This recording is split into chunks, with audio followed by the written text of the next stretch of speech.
If you've been going around the good old internet looking for the right podcast to fulfill your New York Yankees needs, well, I'll be the first to deliver the good news to you. You have found it. Here on Yapping Yankees with me, your host, Mike Scudero, you and I will be discussing the latest news, takes, and talk throughout the entire Yankee universe. Oh, and there may be some ranting on my behalf. Yeah. Anyway, what do you say we get to it? Let's get to yapping! Well, hello there, my fellow Yankee fans, and welcome to episode 182 of the Yapping Yankees podcast, where we yap about the Yanks and nothing but those Yanks. As always, I am your host, Mike Scudero, here on the 21st day of May in the year 2023. Whew. Wow. We are back, guys, and where do we even begin? Oh my God. I guess by saying that I hope you're all doing well. I hope all the moms out there had a happy Mother's Day last Sunday. I know mine did. Had a lovely day with her. And my family also celebrated her birthday again on Friday. Happy birthday again to the most amazing mother in the world. I love you, Mom. I know you're listening right now. But I hope yours was good as well, as far as Mother's Day. And because we didn't talk last Sunday because of Mother's Day, to say a lot has happened in Yankee Land, or that we have a lot to talk about, is quite the understatement of the year. And no, it's not going to be another 2+ hour episode like 2 weeks ago, hopefully, but we have much to discuss on this lovely Sunday afternoon. I even have my window open. It's beautiful here in New York today, but on this lovely Sunday afternoon following this morning's Yankee game against the Reds to cap off the sweep in Cincinnati that just took place. And much of the chaos, a lot of the craziness happened in the last week or so. So much. Oh my God. Lots of positives, believe it or not. But especially considering what we were talking about a couple of weeks ago, about how the Yankees were continuously losing games that they didn't have to. Games in which they were just beating themselves. Hell, I think the title of the last episode was just beating yourselves, because that's what the Yankees were doing. Whether it be the offense being absolutely anemic, especially without Judge at the time, who of course has since long returned and absolutely lit the league on freaking fire again, or the starting pitchers messing up, not giving up enough length, regardless of the reason. The bullpen imploding, which on the whole throughout the season, and I did mention this 2 weeks ago too, has actually been a strength of the team. But whether it be them imploding too, or in-game managerial decisions, refusing to deviate from the set plan, regardless of the scenario. And now, here we are 2 weeks later. On May 21st, Yanks just swept the Reds, which, yes, is something they should have done, but they did anyway. Got to give them credit. You got to beat the bad ones, too. We always say that. But the Yanks just swept them after a stretch of 17 straight games. 17! In case you're not very good with math, with how many days are in a week and whatnot, that's almost 3 straight weeks of games without a single day off. No rainouts, no nothing in between. Exhausted bullpen, the whole 9 yards. They finally have a freaking day to breathe with an off day tomorrow. Finally. Yet, they now have the best record in baseball this month in May, starting from May 2nd, after that horrible game on the 1st that they also should have won, when Boone took Herman out and Clay absolutely melted down in the 9th inning after he was taken out. And Clay's been much better of late too, by the way, despite having some 9th inning drama today too. Clean inning though.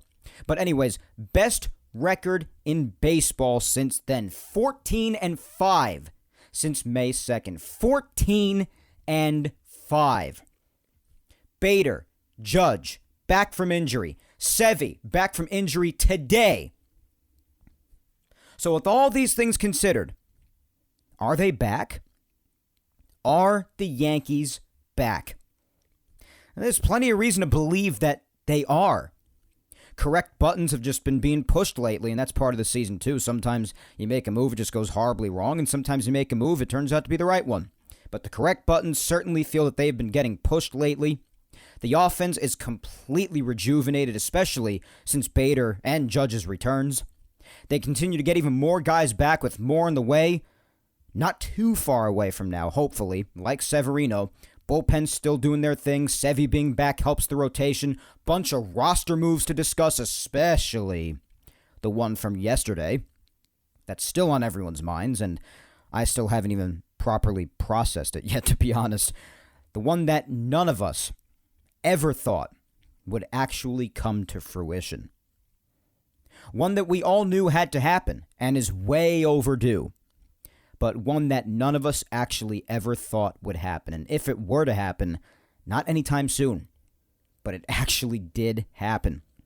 And we're going to talk about that and everything else. We got plenty of time for today's show to do so. I mean, but who the hell could keep up? The last 2 weeks have been wild, especially this past week. Really, it started to pick up this past week, the absolute chaos. So why not run down the whole freaking list? Let's see. Let's go back to the last time we spoke 2 Sundays ago.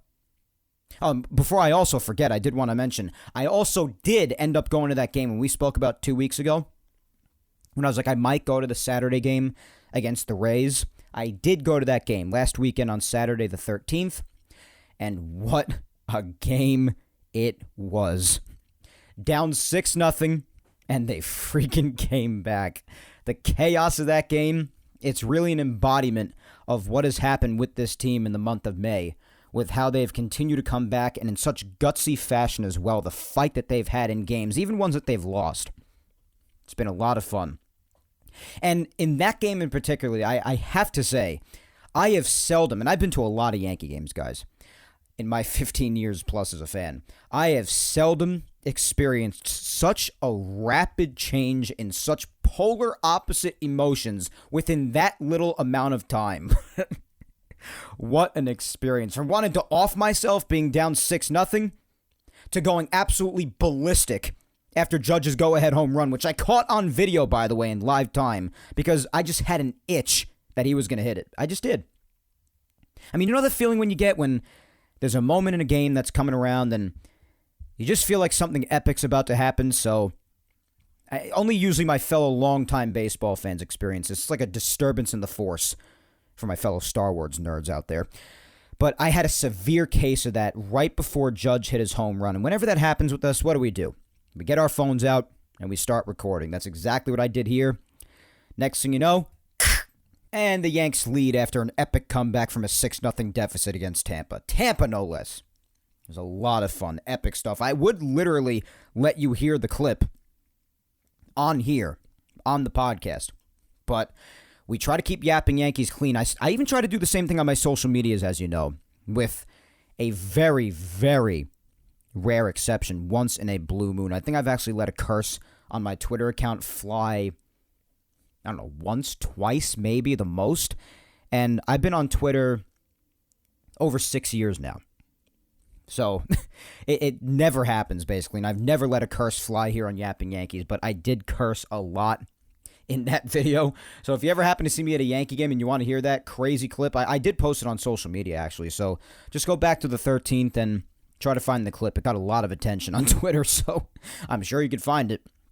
But I will not put it here on the podcast just for the sake of the cursing. And there was a great amount of it. There was a great deal of it. So I think it would sound weird if I just decided to edit it all out. There'd be a lot of gaps in audio. So, but epic crap, bro, that day. Epic. Just one bit of all the chaos that's taken place of late. My God. It really has been awesome watching the Yankees lately. It really has. But that was just a monicum of all of the chaos that's taken place, especially as of this past week. Like I said, who could keep up? You know all the stuff as I'm talking right now, and you're listening to me yap on and on and on and on and on. But we're going to get to all of it ultimately. But there was just so much that happened, especially as of this past week. So why don't we get right down to it? We'll go back to when we spoke 2 Sundays ago, all the crap that's taken place. First off, if you go back to the beginning of 2 weeks ago, like we were anticipating to happen on that Tuesday, the captain, Aaron Judge, had been officially activated off the IL. So he came back, and we know all of the greatness that we have seen since then that has helped to even further rejuvenate the offense after the rejuvenation that Bader provided himself when he first came back. And following that move, they did move Peraza to the injured list. with his ankle sprain. Explains why they hadn't played him for a while there, I guess. And I did speculate that he wouldn't have necessarily maybe have gone down to AAA, but, I mean, he could still have that ankle problem. They might move him to the injured list, and they did. So, after all that as well, Weissert was in fact the one that was recalled for Nick Ramirez being optioned that night, so he came back briefly. So Weissert continuously coming and going. Again, because of how the bullpen's being burned through lately, because they just haven't had any time off, and they've had to, at times, overuse people when they would have rather have not had to, so they've been making a lot of bullpen moves to get some fresh arms back and forth. And they've had to make quite a bit of roster moves as a result, like these. And I do feel like Weissert could really use some of that time in the minors because, I don't know, he's been really, whenever he comes into a game, earlier part of this year now, he's been very uneasy to watch. His stuff is really all over the place. He doesn't have the control that he quite displayed at times last year. So until he gets some of that back, I believe he could use some work in the minors. But of course, he's always there to be called upon whenever they need a fresh arm in the pen. But I certainly do not think that some extra time in the minors would hurt him. I think it would actually benefit him because been a little wild with the command to start this year. But anyways, that's really what happened as of 2 weeks ago. Now, this past week is when all the crap started. Now, in the beginning of the week, we know all the nonsense that took place with Aaron Judge in Toronto, with the Toronto Blue Jays continually just getting more and more of a rap of being just that crybaby organization. I don't really know what other way to put it.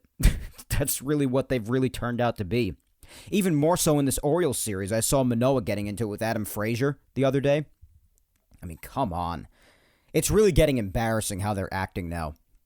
And it's clear that they're acting out because they're frustrated because they're doing such a crap job. They've been losing a lot lately. Just barking and barking and barking, and they've had a miserable last week at home against the Yankees and the Orioles combined. I think the Orioles just swept them as of today. So a week to forget for the Blue Jays. And the one game they did win was in Game 3 of the 4-game set against the Yankees when it took them 10 innings to do so in extras because the Yankee offense was a collection of corpses again that particular day. That was the only game they've won this past week, so having a rough go at it, and they're letting their emotions clearly get the better of them and getting in the way of their common sense and logic as well, especially given the Aaron Judge situation. Now, they have a leg to stand on with the whole Domingo Germán mess, which we'll get to in a second, but all the stuff with Judge, man, it was just so blown out of proportion. It was a nothing burger, or at least it should have been. Got a lot more attention than it should have because it was just a bunch of crap. To put it bluntly, I don't really know what other way to put it. And I've even spoken to a variety of Blue Jays fans who feel the exact same way because objectively, it was a bunch of crap. We all know what happened. I don't really have to go into it in detail.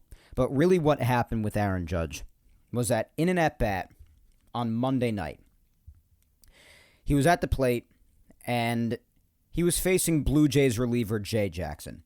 Now, the Yankees earlier in the game had put like 6 runs up on the board. And the Blue Jays would end up making it a little bit closer in the bottom of the 8th when the Yankees made it 7-0. They came to within 7-4. That would be the final in the game, of course. But Judge was facing Jay Jackson. And basically in that at-bat, I mean, I guess the Blue Jays thought this would be a good idea, but they thought it okay to throw Aaron Judge multiple sliders in a row. And by multiple sliders, I think there was at least 6 or 7 of them in a row.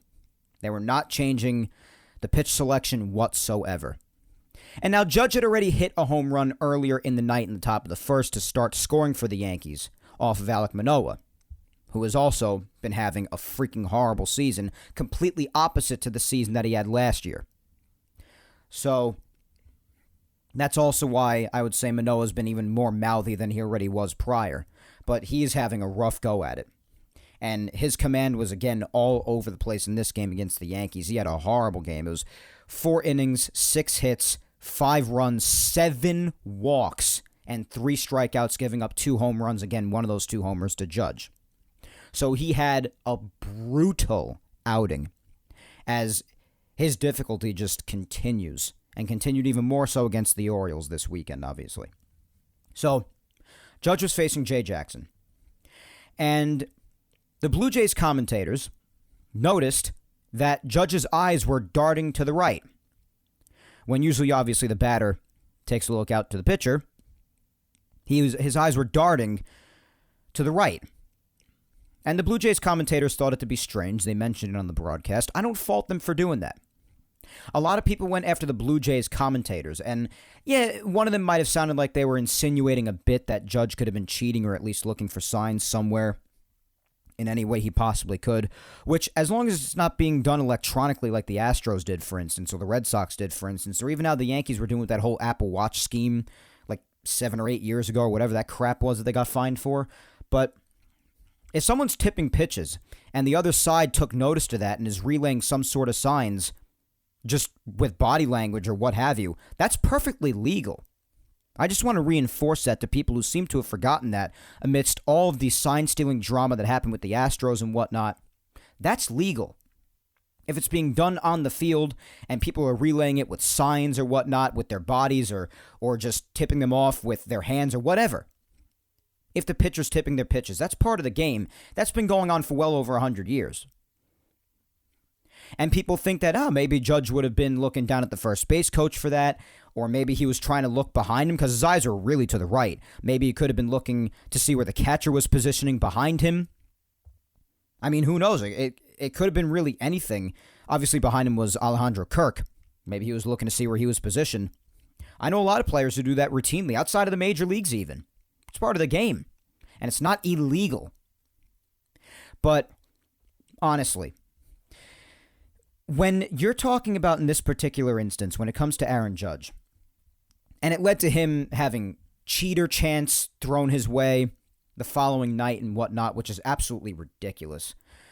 But, I mean, even that same night, Jay Jackson and the rest of the Blue Jays blew it way out of proportion, insinuating that Judge and the Yankees were doing some sort of high-level scheme cheating, which, I mean, if they were trying to steal signs electronically, that's not even really possible anymore for teams, especially who use PitchCom, because I think people forgot that when they were accusing the Yankees of stealing signs in the same way that the Astros did, for instance, in some sort of electronic way, that's kind of impossible because the catcher's not putting down signs physically anymore to symbolize which pitch is being thrown, like back then when all that crap was happening. Now the PitchCom system is majorly being used by most or all, where the catcher relays which pitch to throw electronically to the pitcher with a device that he has on his leg. So signs aren't being put down anymore. So the Yankees can't electronically steal signs in that manner, relying on signs that the catcher's put down. That is not a thing anymore. So the idea then became, for people who were thinking about this logically as opposed to a lot of Blue Jays fans, was the pitcher tipping his pitches? Which some people also don't know what that means. That means there's some sort of different body movement or language or any sort of thing the pitcher might be doing for specific pitches. Like his delivery is a little bit different for his slider rather than his fastball, for instance. That's what tipping a pitch means. And that tips a hitter off as to what pitch might be coming, hence the term tipping his pitches. And ironically, after they made this whole big thing on Monday night, this whole nonsense, because let's be honest, guys, do you really think the reigning American League MVP and American League single-season home run hitter who just came off of a season where he hit 62 freaking home runs, do you guys really think that this guy has any need to participate in any sort of high-level electronic sign-stealing scheme? Can we think about this with our heads for a second? And not our emotions? Logic has to prevail at some point.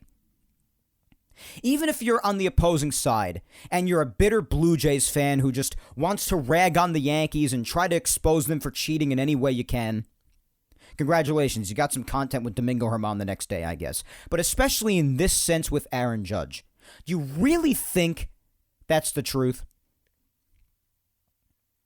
And then, like I was just about to say before, the very next night, after Aaron Judge was having cheater chants thrown his way, ridiculous chants thrown his way, who cares? Let the fans do what they want. But nonetheless, still ridiculous. He was having them chanted his way, and at the end of the game, in the next game on Tuesday, he hits a big go-ahead 2-run shot, which would ultimately grant the Yankees the win. because that's just the way it goes when you're talking about someone who doesn't need to cheat. And for that home run, and for all home runs to follow throughout the rest of the week this past week, he, of course, had his eyes dead set on the pitcher just to prove to everybody, I don't need to cheat. Because he doesn't. It's Aaron freaking Judge. And I guess people who aren't using their heads had to be reminded of that. And only absolute superstars like Aaron Judge have the ability to do something that savage. And my God, was it satisfying? Almost more satisfying than anything I've experienced in my time as a Yankee fan, short of seeing a world championship in 2009.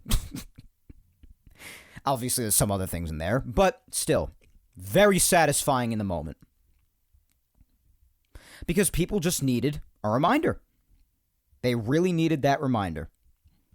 And it's sad that they did, because anybody who uses their brains should realize that Aaron Judge does not need to participate in a sign-stealing scheme. And then, ironically, after all this crap happened, an article came out that Jay Jackson admitted that he was tipping his pitches. You can't make it up. You cannot make it up. So the Blue Jays fans hurling ridiculous accusations and allegations Aaron Judge's way. The Blue Jays doing a lot of whining and crying themselves. And then the pitcher just admits that he was tipping his pitches, and Aaron Judge had to remind them the very next night with a huge home run, a towering home run to center field, just like the towering home run to center field the night prior when he was accused of cheating. He had to remind everyone, I'm the reigning AL MVP. I hit 62 home runs last year, breaking the American League single-season home run record. And I own you. Look at Aaron Judge's numbers against the Blue Jays. He owns them. And he had to remind them. Happens. These things happen in sports. What can I tell you? And this was a part of the mindset that the Yankees could very well be back. And Aaron Judge is the heartbeat of this team, as we know. You can't overstate that enough. And he proves that. I mean, even for a chunk of today's game, granted, yes, the offense ultimately did score and get the job done. But for a chunk of today's game where Aaron Judge had the day off, the offense wasn't doing anything for a long time. And you're like, well, Aaron Judge is sitting. There you go. But he is very important to this team. He's the ultimate factor of importance. He's of paramount importance. There's no debating that. And he just had to remind people and put them in their place about what the real deal was. But after all that mess with Judge on Monday, back to all the crap that's happened this past week, on Tuesday, like I said before, after all the aftermath crap of everything with Judge from the night prior, and after Jay Jackson admitted that he was in fact tipping pitches, shocking, Herman the very next night, now this is what I was talking about when saying that the Blue Jays might actually have a leg to stand on when it comes to a Yankee cheating, and it doesn't come as a surprise as to who it was, given his past lapses in judgment. Domingo Herman got thrown out of the game in the fourth inning for pitching with an apparent foreign substance, quote-unquote. Now, it turns out that Herman claimed that it was just a heavy amount of rosin or a different type of rosin. Apparently, there are two different types of it, even like a hard substance or a difference in a bag or color or how sticky it ends up coming out to be. And pitchers have spoken about of late about how when you go wash it off with alcohol or maybe when it mixes with sweat, it ends up coming out to be extra sticky. And at times it seems to have deceived umpires, like the first time that they were checking Herman and then they checked him again now and actually threw him out of the game, which they didn't do the first time. And then the whole thing happened with Max Scherzer a couple of weeks ago. So there's been a problem with rosin. If Herman is in fact telling the truth here about having only used rosin. Now, he did have a brown substance on his pants after he was holding his hands there, on his waists. And then they revealed after the game that it was just dip. It was like tobacco, you know? So that wasn't anything that he had on his hands while he was pitching. He just took it out of his mouth afterwards, after he got thrown out. So his fingers had it on them, and he put it on his pants, and that's why that residue was left behind on his pants. But when it comes to actually what he was using, there are issues now regarding rosin. Now, I don't know if Herman used more than he knew he could, or when he was asked to wash it off, or what the point was, or what the deal is like after the first time. It sounds to me like, from what he's saying, that he hasn't gotten a thorough enough explanation, or maybe he has and he just continued to go out there with more than he knew he should have had. And then he said there was a problem where they were telling him that he wasn't using enough even. It was a whole mess. And the umpires were saying, it was the same crew, ironically, that was giving him all those warnings the first time out that it was happening. But they were saying that it was the stickiest hands they've ever felt. It's just a whole mess. Now, problem is, and they were even questioning Schmidt the other day too, Clark Schmidt. Problem is that after this happening twice with Herman now, granted, yes, Herman has had questionable judgment decisions, of course, in his life, both off the field and on the field, but even granted the fact that this issue has happened with other pitchers around baseball too occasionally, most namely Max Scherzer outside of the Yankees, and he swore up and down that he had only used rosin. And David Cohn did that whole thing on ESPN with the alcohol and showing how sticky it makes your hands combined with rosin and whatnot. Problem is if pitchers aren't truly clear on this, and other substances like alcohol or sweat can add extra stickiness to someone's hands when they're pitching, and it is deceiving umpires into thinking they are using a foreign substance, this is something that needs to be cleared up by the league immediately. Because if Herman and if Scherzer were truly only ever using rosin, that's 2 ejections for a substance that is supposed to be legal. Rosin is the one particular substance that you can use and are encouraged to use as a pitcher that is legal. So if this is all these pitchers have been using, and they've either used too much or too little of it, and the combination of sweat or alcohol are making it extra sticky and deceiving umpires and leaving it up to their opinions in game and leading to pitchers getting thrown out for using a legal substance, the league has to intervene and clear this crap up. And where's the line? Because umpires will also talk about, oh, this is, there's a little stickiness here, but that's fine, that's normal. But then when it's very sticky, or even if it's just rosin and they think it's someone else, they throw someone out, and then everyone can confirm it was just rosin that the pitcher was using, but they're like, oh, those are the stickiest hands I've felt.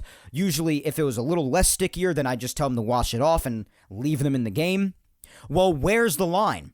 What is not sticky enough, and what is just right, and what is too sticky to stay in the game? And if we leave this up to umpires' discretion every single game, well, we know that a lot of umpires aren't the sharpest tools in the shed. So if we leave that up to each individual umpiring crew each game that has to question this sort of a thing, this could get really messy really quick. And Domingo Germán and Max Scherzer, guys like this, could be just the beginning. So the league needs to clear this up. What is not sticky enough? What's the right amount of stickiness to still have some stickiness but stay in the game? And what is too sticky to remain in the game to the point where umpires throw a player out? Where's the line? And how do we stop the deception of a pitcher using rosin, but it gets so sticky after being combined with sweat and or alcohol to the point where it makes umpires think they're using an illegal foreign substance? This gets to be really messy. I don't know if Germán was telling the truth about only using rosin, using a different kind, and the umpires being deceived into thinking it was a foreign substance, or if it actually was a foreign substance. Because, again, Germán isn't necessarily the best person out there to trust. But all I do know is that you even have others like Scherzer who swore up and down that in his particular instance, again with the umpiring crew, same thing, that it was just rosin. And both times with Domingo Germán, it was claimed to be just rosin. Now, that's not to say that Herman, it wasn't his responsibility to be more careful, especially given the fact that he had been analyzed about it before this. So after that happened, it is also on him to be as careful as possible and not to do something so stupid as to take a risk as to doing something that could be perceived as something else. That's on him as well. Because the fact of the matter was, he got kicked out of the game and now received a 10-game suspension, as is typical for anyone ejected out of a game for being thought to be using a foreign substance. But you just had to have the bullpen, which they miraculously did. You had to have the bullpen eat the last, how many outs was that? 18 outs through to the rest of the game. You have to have the bullpen do that, which is already burnt out, especially because there have been no off days in almost 3 straight weeks. And now, in a rotation that has especially been suffering before Severino got back. Now things are alleviated a little bit with him having come back today. But before Severino had been officially activated, this rotation was already short on pitching talent. And now you just got yourself a 10-game suspension, taxing your bullpen, and lessening the rotation. So it is also on him to be more careful and to not hurt his team in the process so irresponsibly as he has in the past. So while I do think that there is a bit of a messy situation that requires more clarification by the league when it comes to rosin, I do think that Domingo Germán very well may have been irresponsible on this night, and that he needs to do better, especially after having already been spoken to about this very subject prior by these umpires. Very same crew, again. So maybe they were targeting him, maybe the Blue Jays said something. Regardless, because he was pitching like a magician in those first 3 innings. He looked terrific. So, listen, you just got to be better with it. You just have to be. And plus, the optics looked awful, too, because just the night prior, the Yankees were caught up in this whole freaking thing with Judge, and no matter how ridiculous it was, and no matter how much of a non-story it was, it's still, it's not a good look after all that crap happening. It was one thing after another, and then now you have to think about, oh yeah, the Yankees are thought to be cheaters with Aaron Judge at the forefront of it. And now you have a problem with the rotation, despite it being thought that Sevy was going to be activated soon. Now you're down a starting pitcher, and the bullpen's got to eat all these outs now, even though they're already beyond burnt out from all these days, consecutive games in a row for weeks on end now. It was just a crappy situation all around. It was really crappy.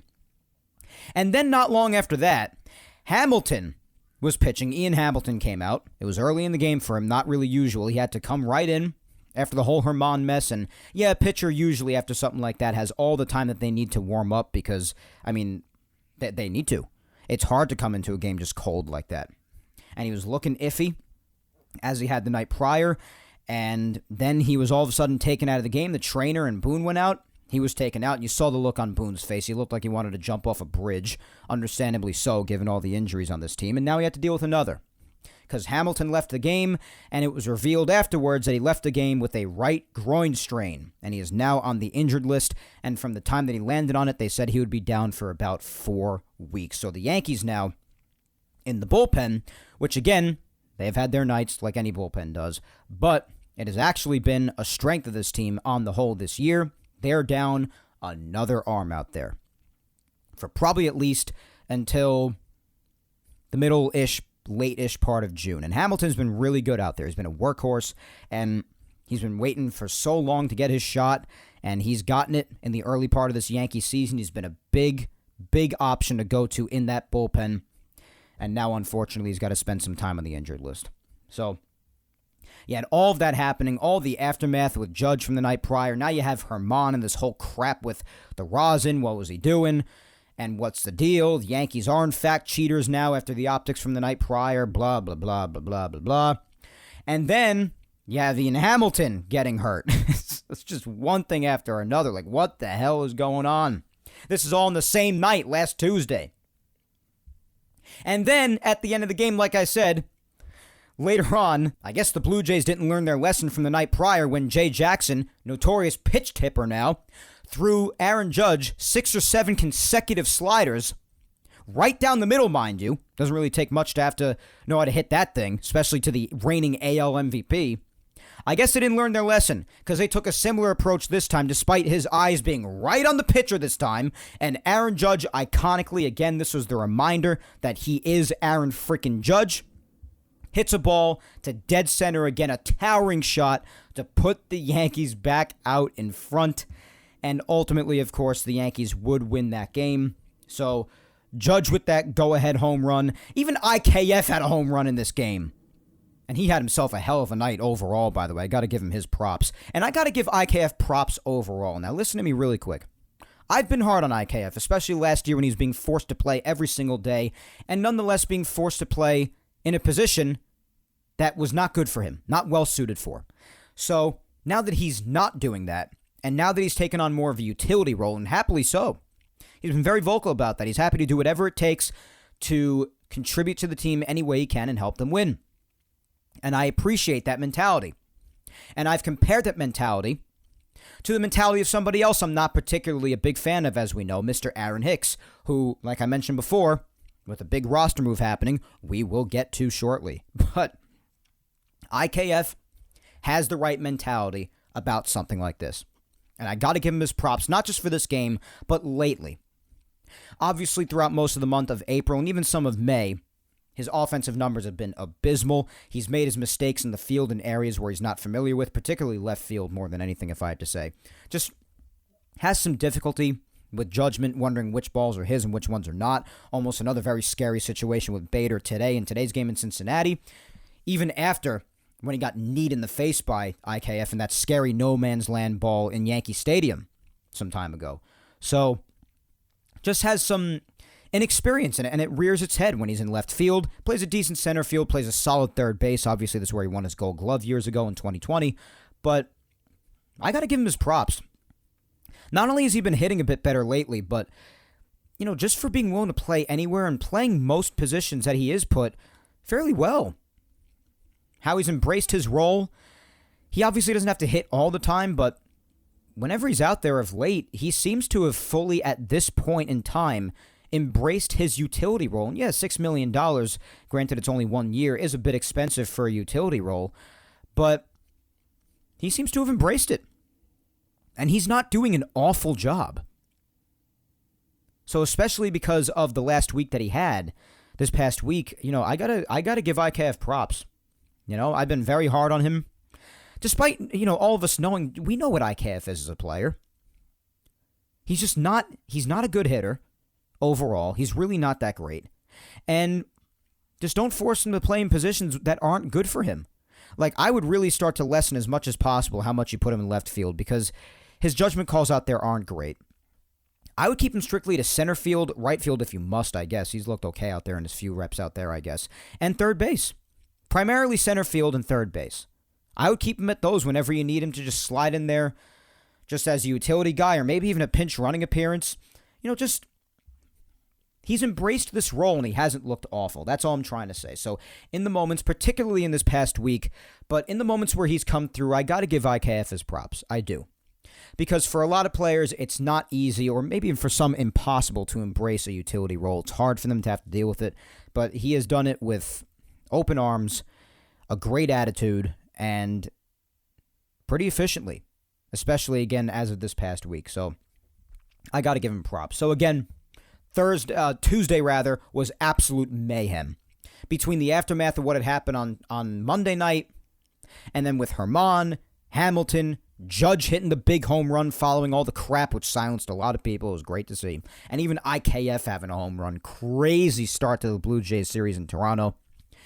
And then on Thursday, some more roster moves took place. Obviously, Wednesday, the Yankees had the extra innings loss where the offense was just absolutely dead. Thursday, they bounced back and won, but on Thursday, some more roster moves took place. Jose Trevino, to the injured list with a hamstring strain. Super random. I didn't really see this one coming. I don't really think much of anybody did.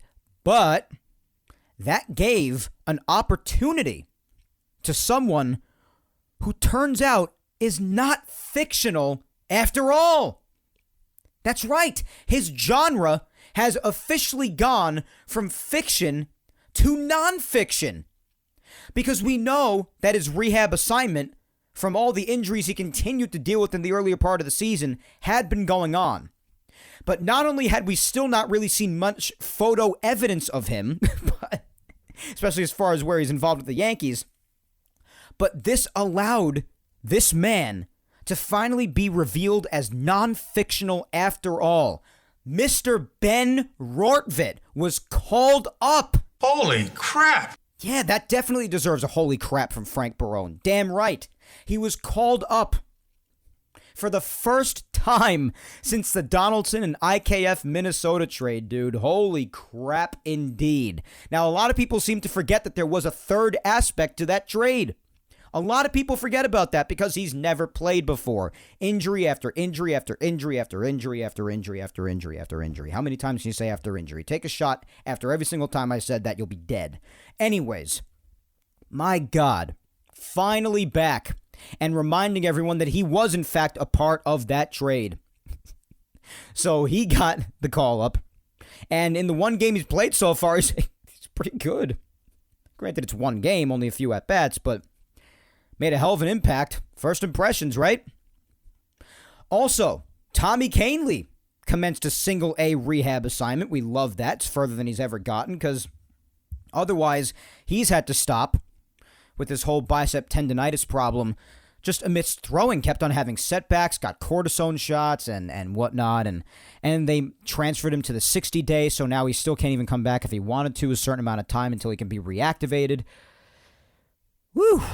So he finally commenced a rehab assignment. That's great to see. So hopefully Tommy Kahnle will be back before long to help add back to the bullpen. They could use an arm like that. Hopefully he is effective, especially in the absence of someone like Ian Hamilton. Getting an arm back like Tommy Kahnle, if he is efficient, would be a very big deal. So we'll see what happens with Tommy's progress as he continues his minor league rehab assignments. Also some news on Donaldson, who's supposed to be back really soon. He actually suffered a setback, not with his injury that he's had for most of the season now, up to this point, but because apparently he sliced his thumb at home. So there's that.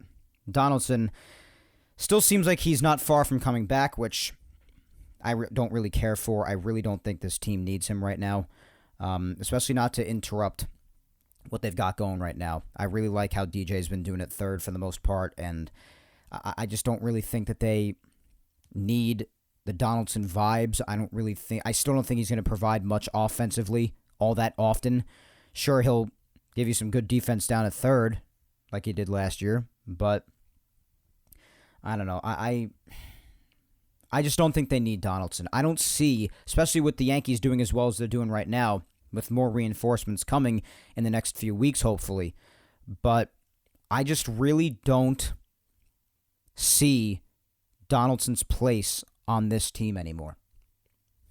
And I definitely don't think that you could put him in sort of a utility role, like platooning him down at third base, given the money he's making or anything like that.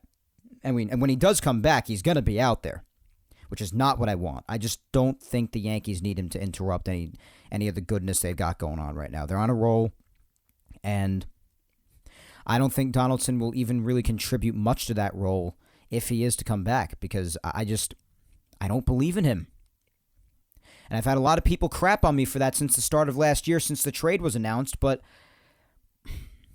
who's been right so far? Maybe you should try listening to me with this.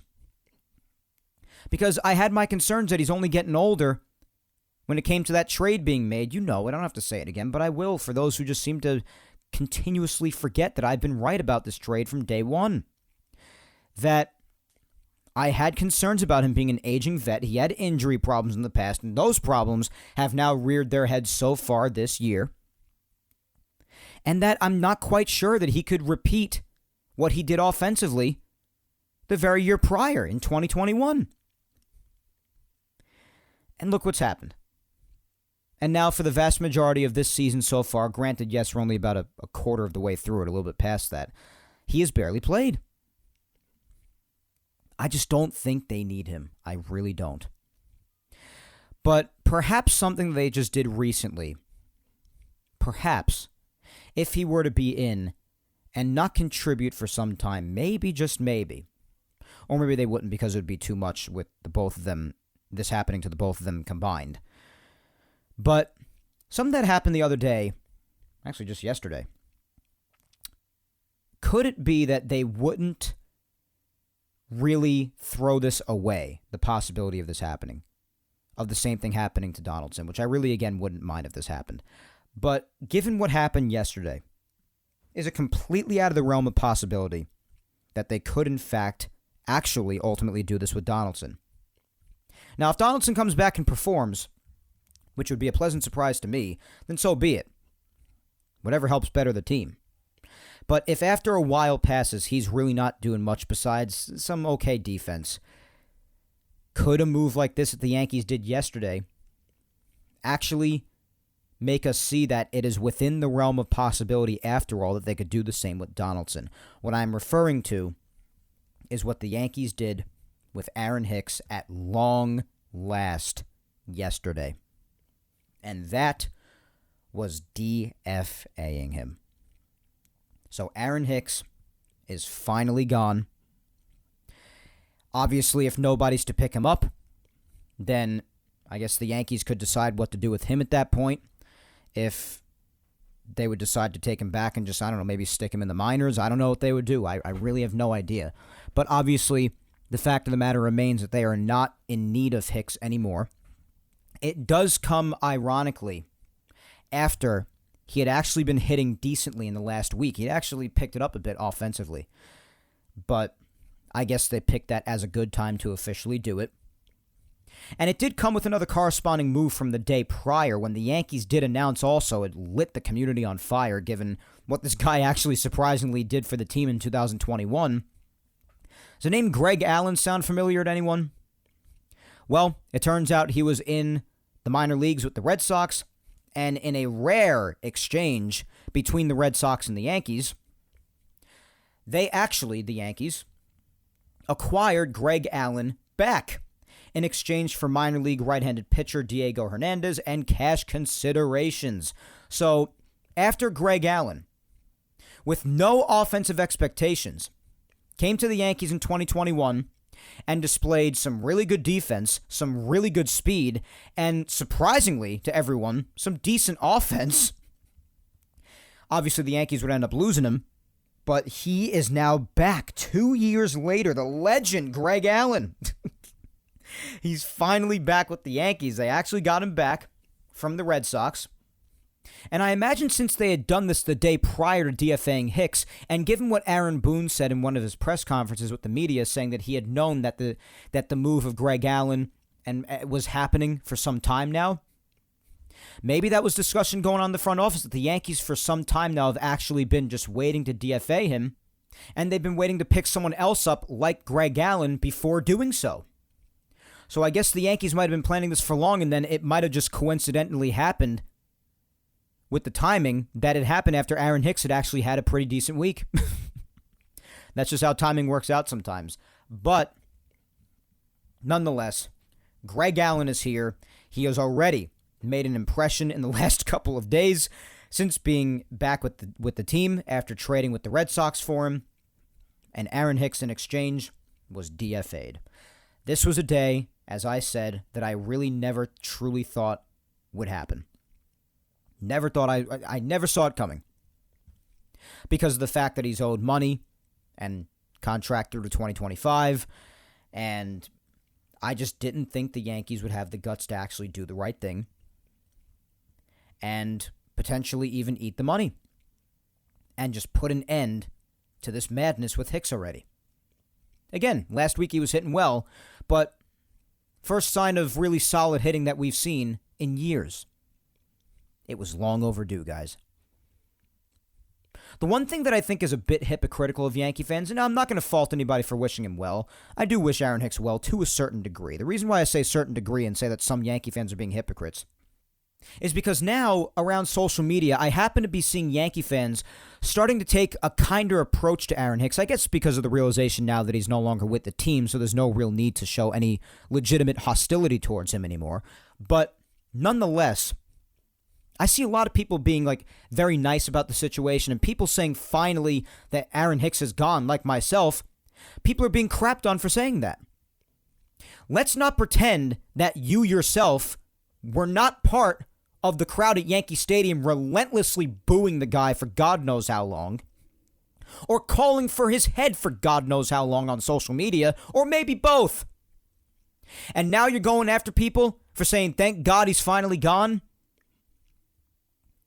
And you might also be asking yourself, well, why do you only wish him the best to a certain degree, Mike? I wish him the best to a certain degree because due to the things that he was saying and how he was acting on the field, combined with what he was saying off the field, how could I fully wish him well? This was a guy complaining about his position on the team when his position on the team was his own doing. Having the complete opposite mindset of, for example, IKF's productive mindset when it comes to playing a utility role that you are in because of you. Talking about deserving chances that he hasn't earned. Clear signs that he had quit on the team and quit on himself due to behavior on the field, not putting in effort, trotting over the balls in the outfield, not throwing it in half as well as he used to. Sometimes trotting down the line on a ground ball, for instance. Yeah, I might be nitpicking a little bit, but when you compile all of these things, and these are behavioral patterns that we've seen from Hicks on the field for some time now, it really makes one stand back and say, this guy clearly doesn't want to be here at all. He no longer cares. The fans are being hostile towards him. It's a bad matchup. And yes, the organization does deserve a lot of the blame for continuing to force the issue for much longer than it should have been. So yes, the Yankees deserve a great deal of the blame as well as an organization with this whole Aaron Hicks problem as of the last few years. And did it end up being a brutal extension on Cashman's behalf? Hell yeah, it did. But let's stop being hypocrites, Yankee fans. Let's stop going after people who are saying, I'm glad that Hicks is gone, when you yourself were calling for his head. And don't make believe that you weren't. I know that there are maybe a couple of Hicks defenders out there left. It's inevitable that even the worst of baseball players, objectively the worst of baseball players, will still have their couple of defenders out there. That's inevitable. So I don't doubt that. But 99% of people out there were calling for his head on social media, booing him at the stadium relentlessly. And now we have these people going after other Yankee fans for saying, oh, that's a bit harsh that you're glad that he's gone, after what you were just saying about him not long ago. Let's stop being hypocrites, okay? I'm sorry. I'm glad the guy's gone. I am. He says that he loved being a Yankee. It was like the greatest thing that ever happened to him. There are certain things that he exhibited, certain things that he said and did that would suggest otherwise. So in light of me saying this, if you want to say that I'm calling Aaron Hicks a liar, then go ahead. I guess I am to a certain degree at least. And I do wish him the best of luck because he didn't do anything evil or vindictive at the end of the day. I mean, he's not a horrible person, but he quit on the team. He quit on himself on a number of occasions. And he didn't put his all into it. And he thought he deserved opportunities that he didn't earn, despite the money he's making and despite the extension on his contract. That stuff annoys me. Regardless of who the player is, doesn't matter. So, I honestly cannot say that I'm going to miss him at all. Because I won't. The guy had to go. This had to happen. It was overdue. But I'm not a completely heartless person and don't think that Aaron Hicks is evil or vindictive. So that's why I say I wish him the best, but to a certain degree. It's just different when it comes to him.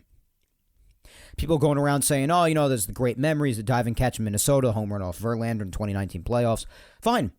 I mean, there was once upon a time where Aaron Hicks was a decent Yankee. He was good, had a cannon of an arm in the outfield, had incredible range, even had his fair share of offensive moments. But these are all things that you're talking about here. The vast majority, or all of these things, are things that happened nearly, or even exactly, or even more than a half a decade ago. Hence my reinforcement of the fact that this was long overdue, people. Don't feel bad about it. This was something that should not have even continued into this season, let alone heading into the later part of May with it. This was long overdue. So while I do say, yes, the organization deserves blame for dragging this on with Aaron Hicks as long as it did, kudos to them for cutting the cord. I got to give him kudos for that as well. Finally seeing the light with this. Again, it is coincidental that it happens to come around the time where he actually had a half-decent week offensively. And I do appreciate him for those moments in contributing to these awesome wins this past week. But that doesn't change the fact of how overdue this was. So, wish him the best again to a certain degree. I mean, thanks for the memories back then, because they were some time ago, as I mentioned. They were awesome memories, like the diving catch in Minnesota, home run off Verlander, and any other sort of moment you could think of from 2018 back. He did have his good moments, but it had to come to an end. It had to. So, the Aaron Hicks era, as of now, is over. Greg Allen returns to the team for the first time since 2021. In a year, of course, we remember 2021 as being the infamous year where the Yankee offense especially was notoriously, absolutely nightmarish. And Greg Allen helped to bring some excitement that year. So I always remembered him for that. I think it's very interesting that they decided to get him back, particularly from the Red Sox, in a rare exchange with Boston. So that's pretty cool. But in light of that, and Boone and others saying they knew that this was being spoken about for a few days, and obviously they were planning on getting him because they had their plans with Hicks. And because if it wasn't a plan with Hicks already, then they wouldn't have done it if it was based on how he was doing, because this past week, again, he had a good week. So this was something that they were planning for at least a few days already. They found it in them to get Greg Allen back, and they made their move with Hicks.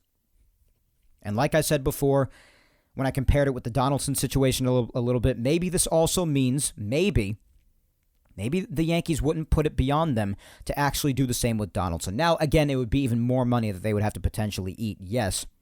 But my logic goes to more of the extension aspect and the amount of years, because obviously Hicks was signed through to 2025. So, because he had a 7-year, $70 million extension. So, my thought process was, and I'm not saying it's a guarantee or it will definitely happen if Donaldson doesn't produce, particularly offensively, but all my mind told me was that it might not be completely out of the realm of possibility that they would be willing to do the same thing with Donaldson, because they did it with Hicks, and Hicks has a couple of years left. And if they do eat the money, then they're going to be eating 20 plus million. If they would be willing to do that with Hicks, granted, if they were to do it with Donaldson, they'd be probably eating closer to 50 million with the two of them combined this year alone. But Donaldson is obviously down to his last year on his contract, owed about $25 million. So they would have to eat that, but with almost that exact same amount with the remaining part of Hicks's contract. If they were willing to do that with multiple years left, then maybe they'd be willing to do it with Donaldson down to his last year. That was what my mind told me. So, I mean, we'll see what happens with Donaldson in that regard if he doesn't produce. But my mind just told me maybe if they were willing to do that with Hicks, it wouldn't be totally impossible with Donaldson, because I just truly don't see a role with him here anymore. I never saw a role with him here, period, but especially not with the team the way it is right now. With them all hitting on all cylinders, Rizzo's doing what he's doing. Glaber, despite his mental lapses that he's had again of late, is doing what he's doing. Volpe's here. DJ's down at third looking good. The Yankees are making do in the outfield for now. I just, and IKF's in the utility role, and they've got Greg Allen now for speed and utility and defense, and even some offense. He got a hit today, a triple. So I just don't think, especially when someone like Stanton is to come back as well for more offensive rejuvenation, hopefully if he is to stay healthy. I don't see a place for Donaldson anymore. Obviously I don't want him to be hurt. It's not what I want, but I just don't see his place, his role here anymore, and I don't think it's necessary for him to return. Just my opinion. And then, of course, as far as the rest of Yankees news, you're basically coming into today at this point after all the crap we just went through. Severino did, in fact, return today, and Brito was optioned back down to AAA as expected. He had to be the first to go. I mean, I've been a big advocate for Brito since the beginning of the season, especially after how he did in spring training to earn that spot in the rotation, particularly after it was announced that both Sevy and Rodon would start the season on the injured list. I was like, hell, give this kid a shot. And he did show some very good aspects, and even in the moments where he wasn't great, I mean, he had that one disastrous start against Minnesota, but, I mean, other than that, the kid has good stuff. He throws hard with his fastball, and I love the movement on the fastball as well. Has a changeup, really good slider. His problem is that he needs time to develop more control and command, because I don't think the kid knows where his pitches are going 100% of the time. I think it's just he throws them, and they end up where they end up. And he doesn't throw enough strikes. He doesn't. He walks way too many hitters. You saw that in his most recent start as well. Yesterday with Cincinnati. He could use more time in the minors, in other words. He really can. Again, did show his positive aspects, and his pitches are good. So I think with time and a bit more development, if he is to develop more control and command, I think he could be an exciting piece to be able to turn to. But in light of his struggles to throw strikes and his lack of command, I definitely agree with him having to be the first one to go, in light of some reinforcements returning, this time in the form of Luis Severino.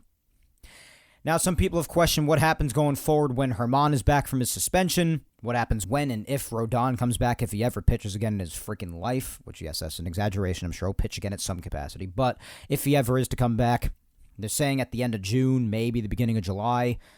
We'll see.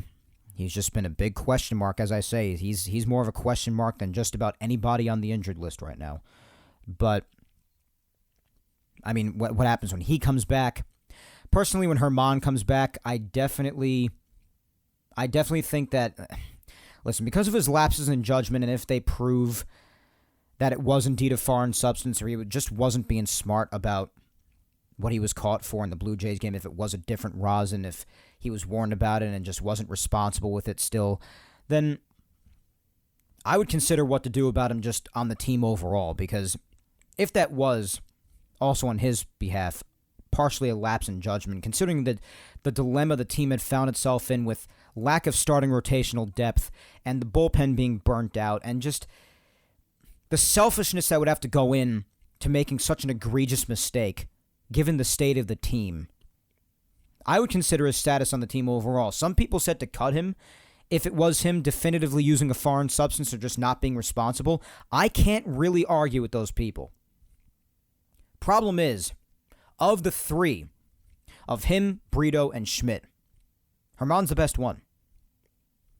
So that makes it complicated. So if you were to keep him on the team, I guess when Germán is to return, if he's to stick around, which I'm sure he will, I doubt the Yankees will cut him, but I would definitely slide him back in there, because at that point, you would have Garrett Cole, Nestor, Severino, Germán, and Schmidt. And then when or if Rodon is to return, obviously you boot Schmidt right out of the rotation, because you got to get him out of there, and possibly, if you could do it roster-wise, get him back in that bullpen as a long relief option, because I've said for a long time now that that's where I truly believe he belongs.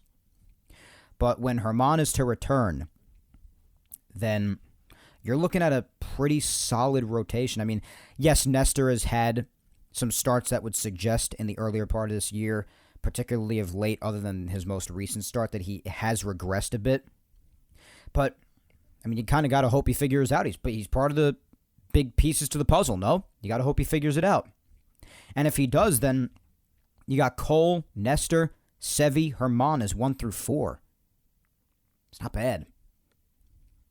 And when Rodon comes back, if he's good to go, which obviously that's a big if, then that's a solid 1 through 5, man. Solid. Don't hold your breath for Frankie Montas, of course. And if he does come back, what are you even going to get from him? That's the question. So we'll see what happens with this. But when Germán comes back, and the also unfortunate part about him being suspended is you got a dead roster spot. You can't really make an exchange for him. So That's the unfortunate part regarding that. But when he's to return, 1 through 4 is looking good, and then right when you can after that, get Clark Schmidt out of that rotation and get him into the bullpen as long relief. I mean, he's had his moments where he looks good at times, certain innings, but he still has that problem with not giving proper length and just getting into a lot of trouble that he causes himself. I still don't like that cutter. I just don't. And I just don't think he belongs in a major league rotation as of now. I just don't. I truly, truly don't. So we'll see what happens going forward with that. But of the three, I do agree that Brito had to be the first to go. When you can do it, Schmidt would have to be the second one to go. So Brito back down to AAA. Sevy coming back to majorly enforce the rotation, and he really did look good today, so that's a massive relief. Now let's get to recapping some games, huh? I'll briefly go over the ones from 2 weeks ago because those have long since passed, but we do have to at least talk about the final scores, right? And then we'll talk about the mayhem of this past week when it comes to specific in-game details. Obviously, we brushed over a lot of the big talking points about this past week, but the actual games themselves, got to talk about those, right? So, Yapping Yankees Time Machine, let's do it.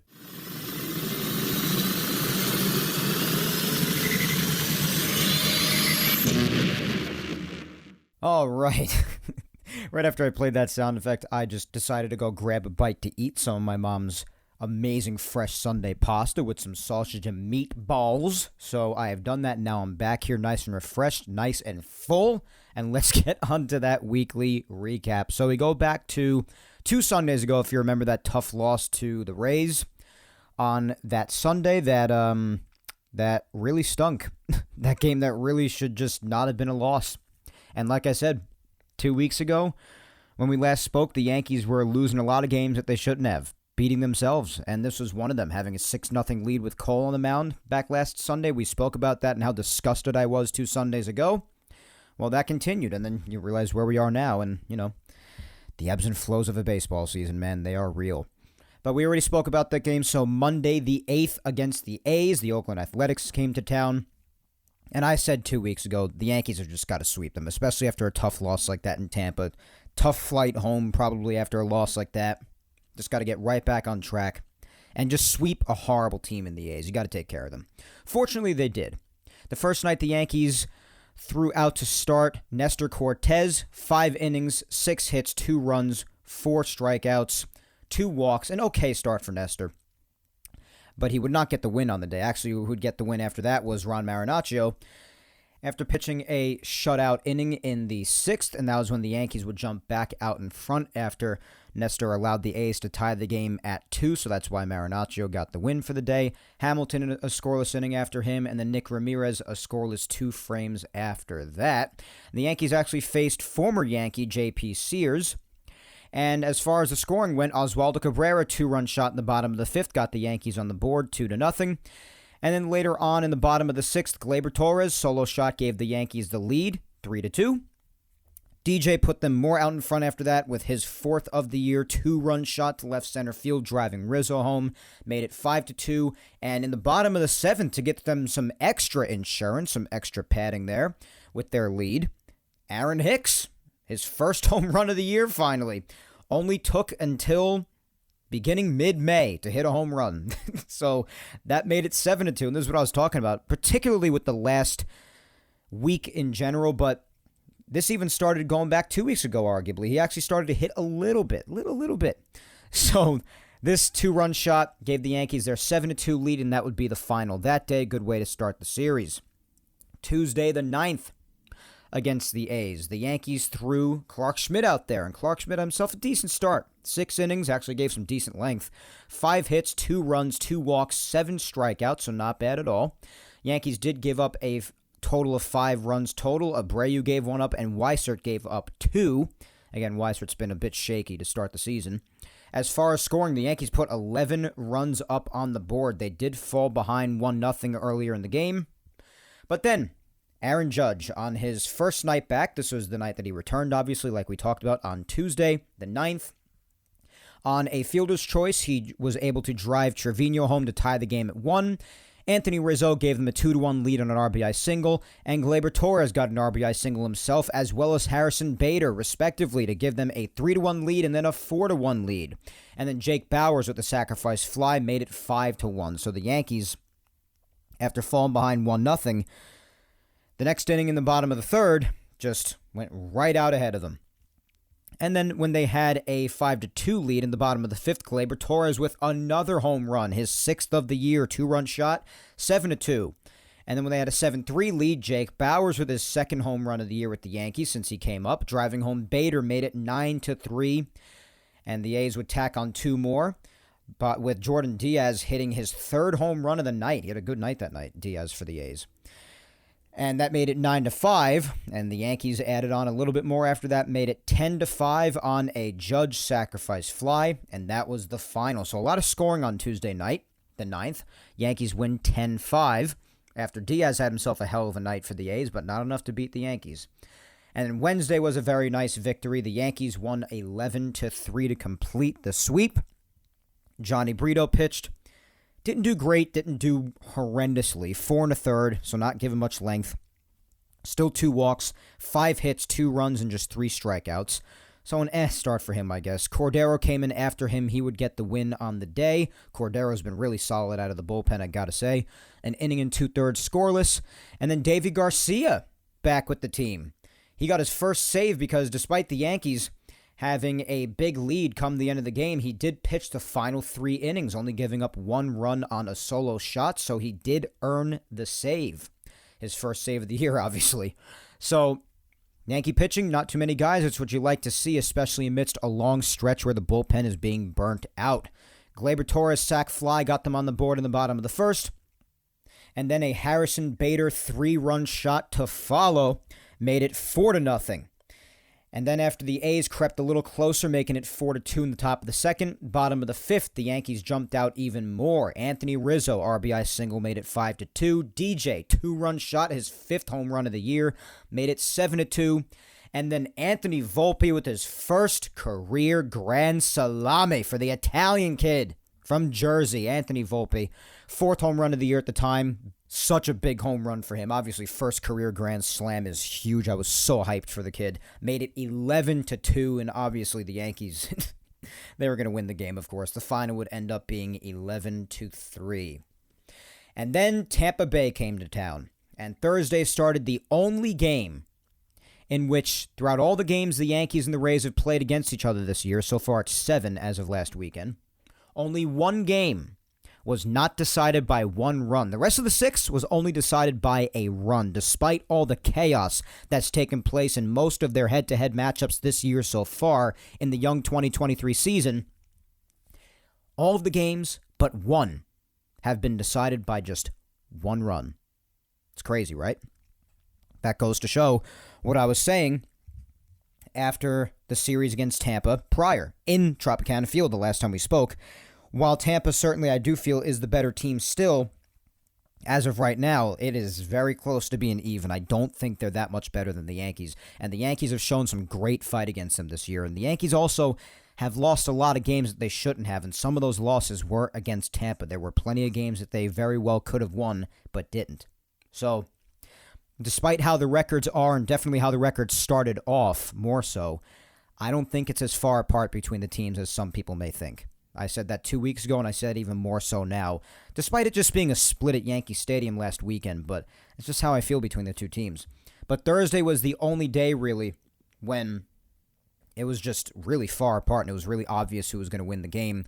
Herman started the game, went 5 2/3, only allowed 3 hits, 2 runs, only 1 earned, 3 walks, and 3 strikeouts.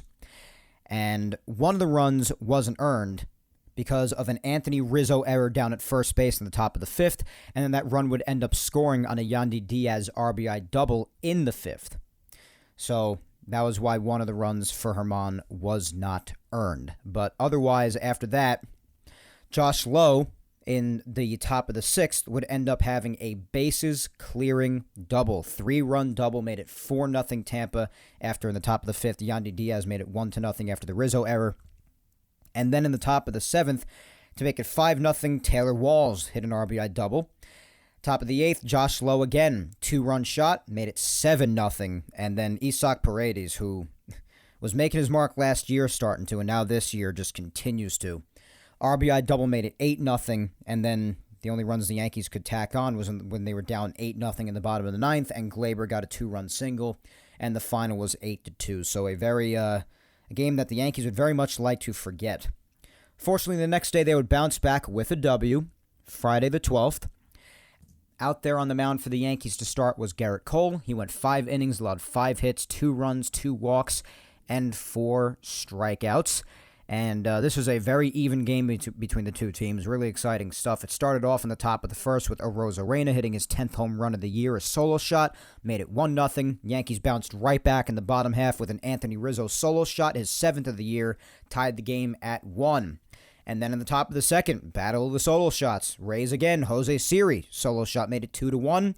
Anthony Volpe, bottom of the fifth, a few innings later, solo shot of his own, his 5th homer of the year, tied the game at 2. So first half of the game, just battle of the solo homers. And then bottom of the 7th, Anthony Volpe again, RBI single, made it 3-2. And then Oswaldo Cabrera, RBI single, driving in Bowers to make it 4-2, although Cabrera would get thrown out at second after that.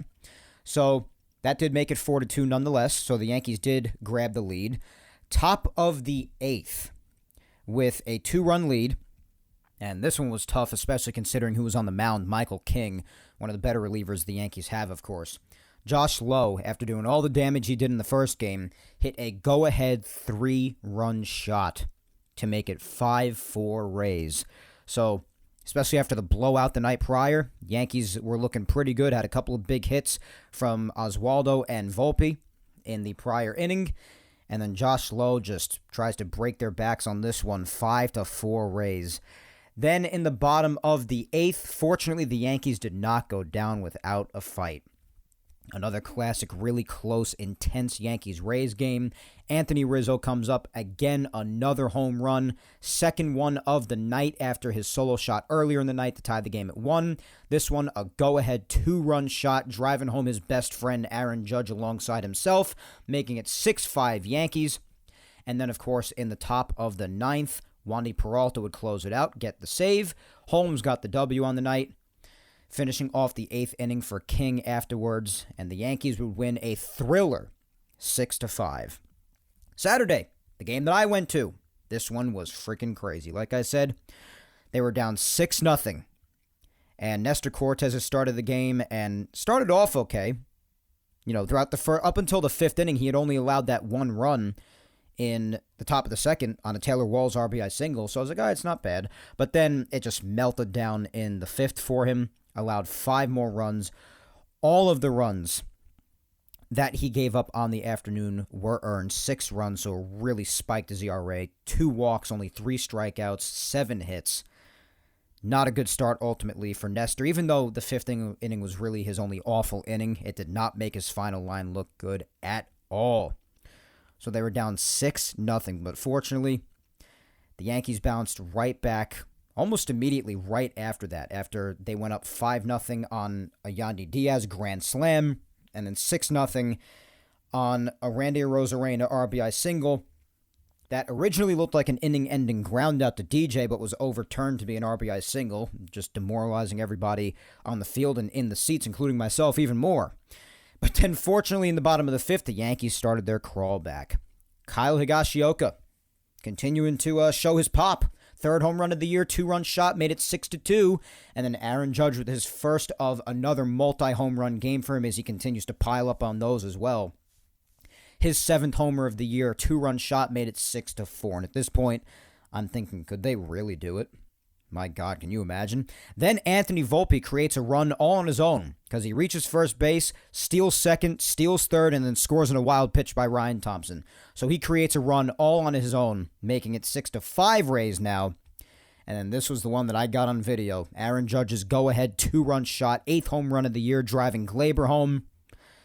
Just unbelievable. What a game. Never leave games early. This is another reminder of that, people. Don't leave games early. You never know what you could miss. And I was slightly tempted, but I think my general rule is it has to be 8-0 or worse, and up to like the 6th or the 7th inning. Otherwise, my ass is staying planted in that seat, because the last thing I want is to be hearing the game on the radio after the fact and missing something beyond epic. So I'm glad that I again stuck to my guns, did not leave alongside everybody else who decided to do the same, and I got to see something awesome. Then after that, Oswaldo Cabrera would drive home a couple of more on a 2-run single, made it 9-6. Rays inched a little closer in the top of the 7th. 2-run single by Randy Arozarena made it 9-8. But then, fortunately, to end the game in the 8th and 9th, going back with Holmes getting an inning and 2/3 scoreless, and then Peralta finishing off the 9th inning, the Yankees did manage to hold on for the 9-8 win. Just an epic game. And the Yankees also giving the Rays a taste of their own medicine. The Rays came back down 6-0 against Cole, the Yankees' best pitcher, and the Yankees came back down 6-0 against the Rays' best pitcher in Shane McClanahan. There you go, right? So literally just a complete taste of their own medicine in that game the Yankees gave the Rays back, and that is just epic. It was just awesome. And McClanahan is an elite pitcher. So is Cole going into that final game against the Rays in the Trop. And he still is an elite pitcher, but I'm just saying, best pitcher the team has to offer, and the Rays somehow came back down 6-0, and the Yankees somehow came back down 6-0 against McClanahan. So it's very funny how within a week's time, just immediately just the same thing happening, just on the other foot. Reverse. This is really funny. So then Sunday came around, and this game stunk. I really thought the Yankees were going to have this one. I really did. And this was on Mother's Day, so it made it a little crappier, too. Schmidt started this game, and he went 4 2/3, 6 hits, 7 runs, 3 walks, and 5 strikeouts. Just, again, and only 4 2/3, so no length given up, too many runs given up. And, yes, it is true that once Abreu came in, a lot of the runs charged to Schmidt were because of Abreu coming in and giving up a freaking grand slam before you could even freaking register that Abreu was even in the game. So that really stunk. So that's also why Schmidt got charged all those runs, in fairness to him, but he did start to lose it in the end. So I definitely think Schmidt had to come out, but going to Abreu, I immediately felt uneasy because Abreu generally does better when he starts clean innings, I've noticed. I was ready to just get rid of Abreu after this because he's had too many games like this. But then I was reminded, a few games after that, leading up to now, that when he starts a clean inning, he has a potential to do fine.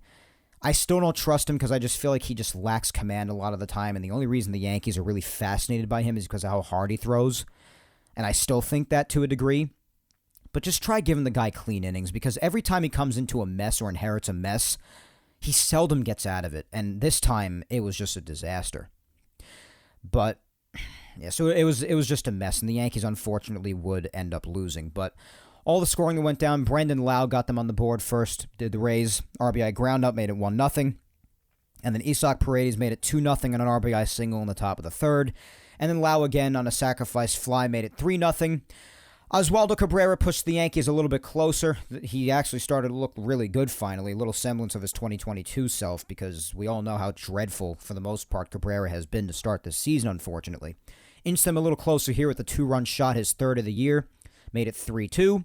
And then Rizzo gave the Yankees the lead in that same inning right after that on a 2-run shot, driving Bowers home, his 9th of the year, made it 4-3 Yankees. And at that point, especially because the 4th had come and gone too, and Schmidt was keeping them off the scoreboard, I was like, all right, let's hold him here. Let's get this Mother's Day W and take the series 3 out of 4, right? So just forget Thursday, put that out of our heads, blow out, move past it, win 3 out of 4, it's all good. Unfortunately, no. Randy Arozarena, sacrifice fly, made it 4-4, and I was hoping it would be done after that, but as I said, Abreu came in, grand slam to Taylor Walls. Taylor Walls, who was an awful hitter prior, and now all of a sudden he's actually turned it around massively this year out of nowhere. And this was just another example of that. Off of Abreu, grand slam, made it 8-4 Rays. Just, that was a tough home run to watch. Like, the Yankees had come back again from being down 3-0, and it was just feeling good after that, and then just it all went to hell. Bottom of the 7th, Yanks tried to inch a bit closer again. Thought, hey, maybe could they do it again after the game I was just at yesterday? Can you imagine? Judge RBI single made it 8-5. And then Volpe, 2-run shot, made it 8-7 in the bottom of the 8th. And then bottom of the 9th, last batter of the game, Judge against their closer, Jason Adam, and 2 outs, nobody on. Judge looks like he could have very well have gotten a hold of one. It sends Sevy all the way back to the visitors' bullpen wall right in front of that. The biggest tease of all time for what would have been a beyond epic game-tying home run in the bottom of the 9th to make it 8-8 by the captain after the great weekend he already had was just nothing but a long flyout. So the biggest tease of all time ends with what ended up going down as, after all that excitement, just a really tough defeat at the hands of Tampa, and the Yankees would have to settle for a split. Better than losing the series, but again, it would have just been great to have gotten that Mother's Day win and have held them down, or maybe even have completed the comeback, and that ball carried a bit more with Judge, tied the game, maybe had a chance to walk it off. Would have been awesome. Oh, well. They ended up moving to Toronto after that, moving on to there. Obviously, Monday, this was when all the Judge drama happened. The Yankees still managed to get the W, though. After all that whining about the whole Judge situation, well, let's not pretend like Toronto didn't give up another 6 runs outside of that as well, because they did. So if they want to complain about anything, perhaps they should have also, not given up 6 other runs. And maybe also in that instance not thrown the reigning AL MVP and American League single-season home run king 6 or 7 consecutive sliders, with the last one being right down the heart of the plate. And whether or not he was getting signs from the first base coach or trying to see where Kirk was or whatever the reason may be, realizing that it's not totally abnormal for a guy's eyes to just roam around, maybe, even if that was the case. But that's neither here nor there. Story for another day, I guess. Or for earlier in the show. Anyways, the Yankees did throw as far as starting pitchers. They did have an opener for this game because they wanted to try something different with Johnny Brito, who was set to start the game. Because Brito tended to have trouble earlier in the game, so they thought maybe start him with an opener and then see how he does coming in after that. So they chose Jimmy Cordero to be the opener, and he did terrific. Pitched 2 perfect innings to start the game, and then Brito came in after that and pitched 5 1/3, only allowing 1 earned run, 4 runs total, but 6 hits, no walks, which is unlike him because he doesn't have that great of command and control of his pitches, usually just doesn't throw enough strikes, but no walks, and 2 strikeouts. Now, the reason why only 1 of those runs was earned was due to an error by Gleyber Torres in the bottom of the 8th, which resulted in more runs coming home and those being charged to Brito. Granted, only 1 earned was charged to him. And remember how I said Gleyber has had his mental lapses of late again, like he tends to at times? Well, this past week was one of them, especially in the Toronto series. He did not have a good series, particularly defensively in that series. A lot of just nonsensical decisions being made, even on the base paths, too. I don't know, Gleyber was off. I felt he definitely could have used a day off there, but he was definitely off. As far as scoring for the Yankees, Aaron Judge opened it up in the top of the 1st with a solo shot, his 9th of the year. Made it 1-0 right away. Willie Calhoun after that. How about that? Willie again with his 3rd home run of the year. 2-run shot after that made it 3-0. Top of the 4th, Kyle Higashioka driving home Volpe. RBI single made it 4-0. Aaron Judge with the bases loaded made it 5-0 on a walk. Top of the 6th, Anthony Rizzo piled on even more with an RBI double, made it 6-0. And then top of the 8th is when the whole drama took place after the observation by the Blue Jays broadcast. Again, don't blame them. They were just observing something that appeared a bit unusual. That's their job as broadcasters. They're not the ones I'm upset with over that whole mess. It's more of the organization themselves and the fans who made a big deal out of nothing to follow. I just want to clarify that. Anyways, Judge hit another home run, his 10th of the year, off of Jay Jackson, the one that caused all that controversy. And that made it 7-0. Blue Jays crept closer after that, made it 7-4, but that would be the final. The Yankees held them off. And King earned the save on the night, pitching the final inning and a 3rd scoreless. Yankees take the series opener, first of 4 in Toronto. Tuesday, the 16th, the aftermath of all the Judge crap, the ejection of Herman, the injury of Ian Hamilton, you name it. Bunch of crap happened in this game. But starting this game was Herman, and again, first 3 innings were perfect. He looked terrific. But then after that, Ian Hamilton came in, and then Marinaccio to follow. Ryan Weber, really the bulk of the bullpen, who took on a lot of innings, which is what the Yankees needed. An already burnt out and tired bullpen, they needed someone to go the extra mile, and Weber did. Especially because Marinaccio gave up 3 runs to allow the game to be tied at 3 after the bottom of the 5th, and then Weber came in and pitched 2 1/3 scoreless, followed by Clay Holmes pitching a scoreless frame, as well as Wandy Peralta at the end to earn his 3rd save. But Weber, a great job to him. Had a few good relief appearances last year, and then earlier on in the season this year, allowed some runs here and there whenever he was up here. And now, as of this past week, he's proving to be another reliable option out of that bullpen as for now, especially if you need some innings eaten. So, and he actually got the win on the night too. So good on him. But, yeah, that whole mess with the pitching as a result of Herman getting ejected, it was just a mess. And then when the Blue Jays tied the game eventually, it just felt even worse. I thought the Yankees were going to lose, but credit to them for their resilience, man. Gleyber Torres opened up the scoring in the top of the 3rd. RBI single made it 1-0. Harrison Bader, after grounding into a double play, drove another run home, made it 2-0. IKF in the top of the 5th. Remember, I actually said he's been doing good as of the last week or two, especially in his utility role. Well, this was one of those instances.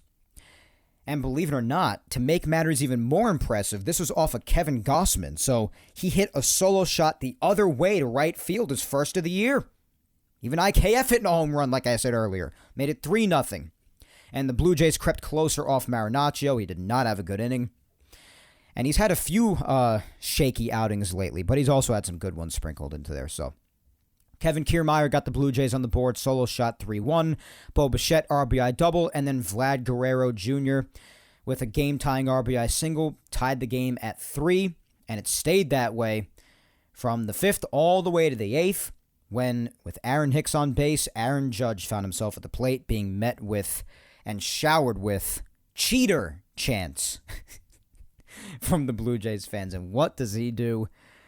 Oh, my God. He just, like I said, he has to remind everybody who he is. And that's just fine. It went great. And you had to know that no matter how much he liked to play it off in a classy manner, as is typical of Aaron Judge, you had to know that, especially because of how much of a bomb it was, similarly to the night prior. You just had to know how great this home run felt. And to make it even more ironic, the logo in dead center field with that maple leaf, as I think it's the symbol of one of the airlines there, I believe. He just chipped off a piece of that with the ball that he hit a home run with. Very symbolic, very epic, especially considering the fact it was a big, towering 2-run shot to give the Yankees the lead back. Oh, my God, it couldn't have been more perfect. It just couldn't have been. Oh, my goodness. That's how you demoralize an opposition. And it's very nice to see the other team getting demoralized for once. So that gave the Yankees a 5-3 lead in beyond epic fashion. And then in the top of the 9th, the Yankees got some insurance on a Gleyber sacrifice fly. Wandy closed it out. Yankees win another. First 2 games belong to the Yankees. They win 6-3. Wednesday, this was the game that was, you'd like to forget. Offense was dead. Yankees had 3 errors as well. They only had 3 hits in the whole lineup. Just a game that you definitely want to forget. And it was a shame because Cole did himself a pretty nice job. 6 shutout innings, did give up 7 hits, but no runs, 2 walks, 6 strikeouts. Clay Holmes pitched nice 7th. Jimmy Cordero scoreless 8th. Michael King scoreless 9th. Just the offense did nothing until Wandy Peralta gave up that inevitable 3-run shot in the bottom of the 10th with the ghost runner, the extra runner on second. The Yankees couldn't take advantage and score in the top half. I mean, the way they were hitting that night, or not hitting, I guess, it just felt like they wouldn't have scored if they had a runner on third and nobody out. Or the bases loaded with nobody out. They would have found a way to not score. It was one of those nights for them. So they did walk it off. The Blue Jays did, off Wandy Peralta on a Danny Jansen 3-run home run. And that also came after another error, Anthony Volpe. Yeah, between Gleyber's base running and defensive mistakes, Volpe also had a rough time on the turf in these games. He didn't handle it too well. So, They did walk it off on the Yankees 3-0. Took 10 innings to do so. So do with that what you will. Thursday the 18th, right back at it. Yankees trying to take the series. And I was really hoping that unlike the Rays series, they would not have to settle with a split. Fortunately, they did not. Starting this game for them was Nestor again. I was really hoping that, also in such a big game, that Nestor would reverse the regressing he had of late. And he did himself a nice job. He did give up a run right after the Yankees scored 2 in the top of the first on an another home run. Aaron Judge 2-run shot. Driving home Glaber. That made it 2-0 right off the bat. And then Nestor gave up a solo shot to Bo Bichette right away in the bottom half of the inning. And you were like, here we go. Nestor's giving up more. But he kept them off after that.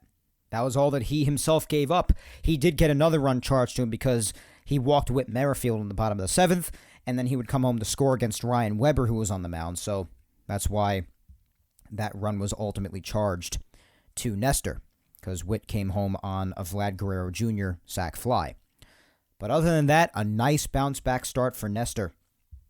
Again, his final line was 6+, 5 hits, 2 runs, 1 walk only, and 6 strikeouts. So a decent bounce back for him. Weber, an inning scoreless. Abreu, scoreless inning. And then Marinaccio finishing it off with his first save of the year in the bottom of the 9th to give the Yankees a 4-2 victory. Other than that 2-run shot by Judge, how else did the Yankees score? Well, they did score on an RBI single by Aaron Hicks in the top of the 7th. See what I was talking about? Made it 3-1. And then Anthony Volpe right down the line off of the foul pole screen. Right and left field, his 7th of the year solo shot. Gave the Yankees some nice insurance in that top of the 9th to give Marinaccio a nice 2-run lead to get the save. Yankees take the series after all of the barking, after all the crying, after all the accusations, allegations being put out there by the Blue Jays. They lose 3 out of 4. And Aaron Judge makes him look like a bunch of clowns, to put it very bluntly. That's exactly what he did after all that nonsense. Look at the series he had. Just great overall, being able to leave there having taken 3 out of 4 in their building. Awesome. And then finally, you have the series against the Reds that just wrapped up. On Friday night starting, you had Clark Schmidt. And again, he only went 5 innings, so not that deep. 5 hits, 2 runs both earned, 2 walks, 6 strikeouts. Jimmy Cordero pitched after him. Cordero, Abreu, Wandy, and Nick Ramirez, all of whom pitched scoreless frames. And the Yankees did put 6 runs up on the board, starting the game right away in the top of the first. Aaron Judge with his 13th of the year, especially after the series he had in Toronto, picking up right where he left off. Starting the game with a solo shot, made it 1-0. Rizzo with a 2-run shot, his 10th home run of the year, made it 3-0. Inched a little closer to the Reds in the bottom of the 6th. 2-run double by Jake Fraley made it 3-2 Yankees. And Cordero was on the mound, but the base runners were Schmidt's responsibility, so those were charged to him. Top of the 9th, they padded the lead a bit more. 2-run double driving home Glaber and Waldo. 2-run double by Higgy made it 5-2. And then Bader adding on more with an RBI single, making it 6-2, and that would be the final. And Schmidt would get the win, so his second win of the season. Unfortunately, ERA still up at 6, but nonetheless got that win, as did the Yankees overall, and they would go into Saturday looking to take the middle game. And this game was wild.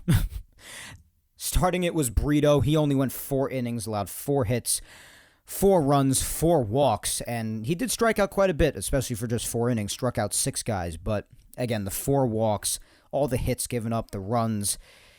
It just proves yet again that he didn't throw enough strikes, and this has been his problem since the Minnesota meltdown, really. He doesn't throw enough strikes. And he just gets too cute with this stuff or just loses control and command, and it just doesn't go well for him.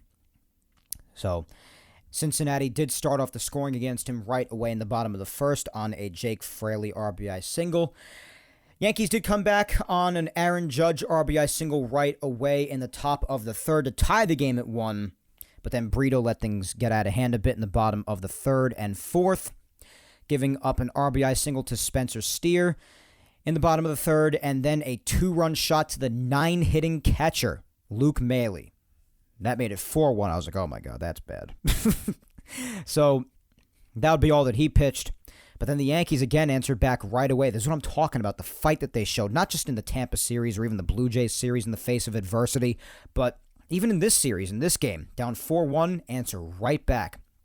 IKF, solo shot again. He only had a handful of home runs in an entire season last year, and those came in the second half.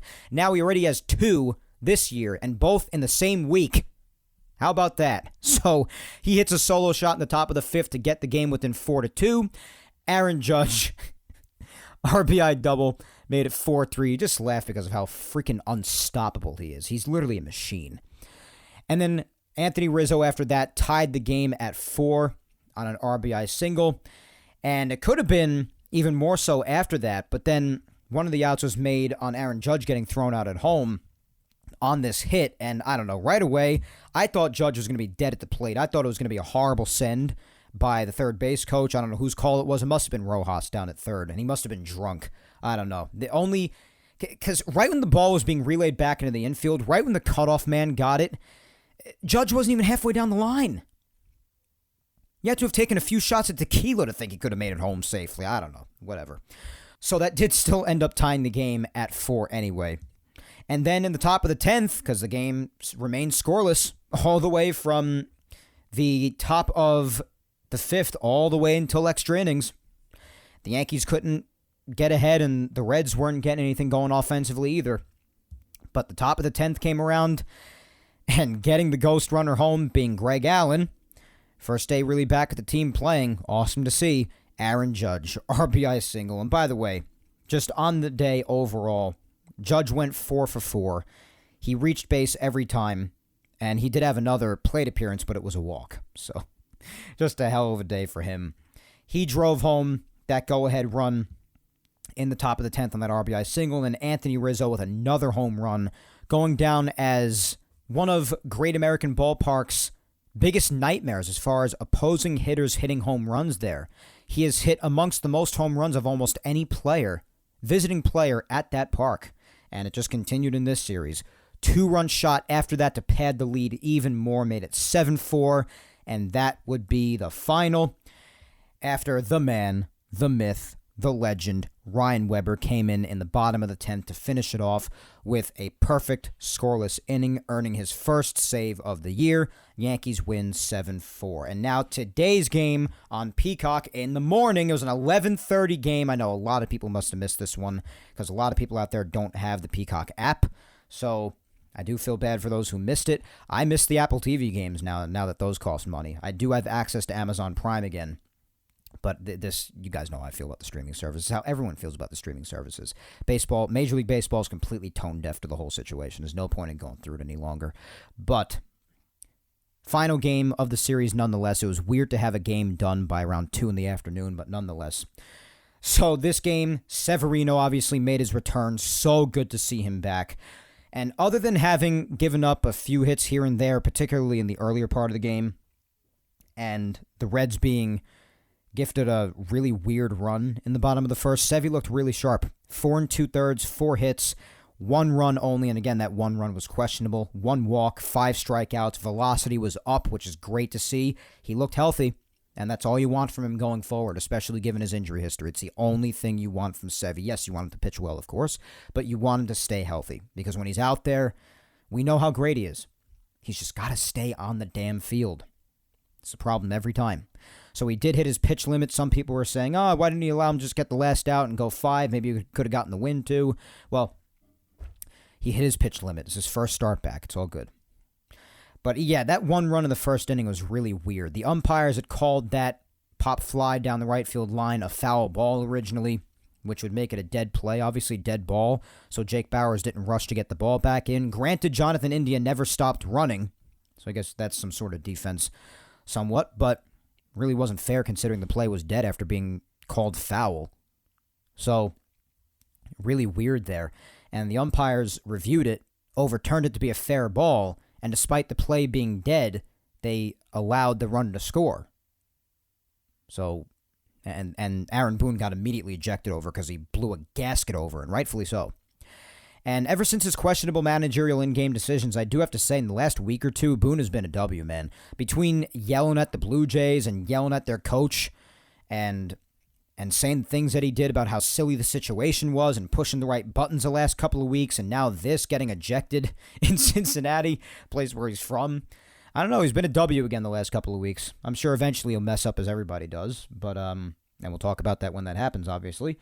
But I do have to give credit where credit's due again. No matter how I feel about a guy personally or however, I give them their kudos all the time. And the last week or two, Boone deserves them. He does, with how he's handled everything and how he stood up for the team, and just he's done all the right things. He has of late. So, yeah, really weird run given to the Reds, and obviously Hunter Green, the hard-throwing righty for the Reds, was going, so I was like, oh, I hope they can score off him at least a little bit. And they did, but it was quiet. It was 1-0 Reds for a while. All the way until the top of the fifth, and the Yankees finally started to get in their groove, starting with a Harrison Bader, Lord Bader, 2-run shot, his 4th home run of the year so far, made it 2-1 Yankees. Glaber added on with a solo shot of his own in the top of the 6th, made it 3-1 Yankees.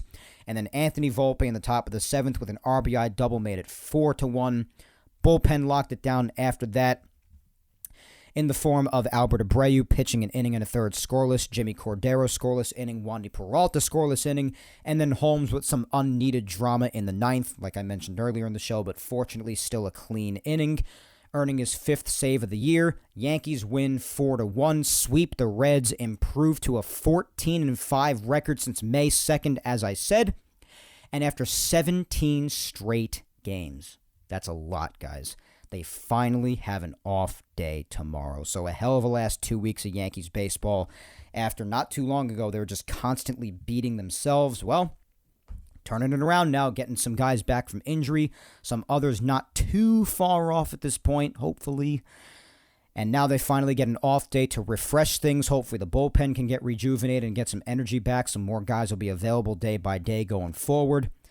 And all seems to be okay. Speaking of the off day tomorrow, what is ahead for the next week until we speak again next Sunday, you might ask? Well, I tell you. Tuesday, the Orioles come to town. The Orioles, wow. How about how they're doing, huh? They just swept the Blue Jays. Good for them. Hell of a week for the Blue Jays, like I said before. Hell of a lot, all that crying did, huh? By the way, did anybody happen to see that quote by Kevin Gossman to just add to the laughingstock that is the Toronto Blue Jays organization? He said that the Yankees owe the Blue Jays 3 more innings because Herman cheated. I mean, like I said before, can you sound any more pathetic? I mean, is there a low that you can't hit collectively as an organization at this point? Come on. 3 more innings, what was that going to do? The Yankees beyond outscored you anyway, and completely just showed you up in your own stadium amidst all of your nonsense. So what would 3 more innings do, let alone how ridiculous that mindset is anyway? This is the mindset of losers. You understand? Like, all bark, no bite, just whiners and sore losers. And people wonder why nobody can stand this organization, who, again to this point, might I remind, has accomplished nothing. And if anything, in the eyes of the general baseball community, have quite frankly been a bunch of letdowns. Yankee fans aren't the only ones clowning on these people. So I just wanted to mention that because it's just laughable. It's the mindset of a petulant child. It really is. It's hysterical almost. But anyways, as we were saying, 31-16 Orioles coming to town to face the now 29-20 Yankees in the American League East. Just by far the best division in baseball, as they are most years. Just continues to just be an epic battle. And now even the Yankees and Orioles are getting close after the Yankees were pretty far behind them just a matter of a couple of weeks ago. So this series is very important, very intense coming up. I do believe the Yankees could very well take 2 out of 3. We'll see. But they come to town starting on Tuesday. That game will be at 7:05 Eastern, and Cole will be taking the mound to open it up. Wednesday, 7:05 Eastern again, Nestor is set to take the mound, and Thursday against them will be 7:05 again. Clark Schmidt is expected to take the hill that night. And then Friday for a 3-game weekend set. I'm considering going to the game on Saturday. Probably not actually, because we might have plans that day. But nonetheless, regardless, 3-game weekend set against the Padres, another international series. And it says here that Friday is actually an Apple TV Plus game, so I guess I'm not watching that night. I'll just listen on the radio, whatever. So that game will be at 7:05.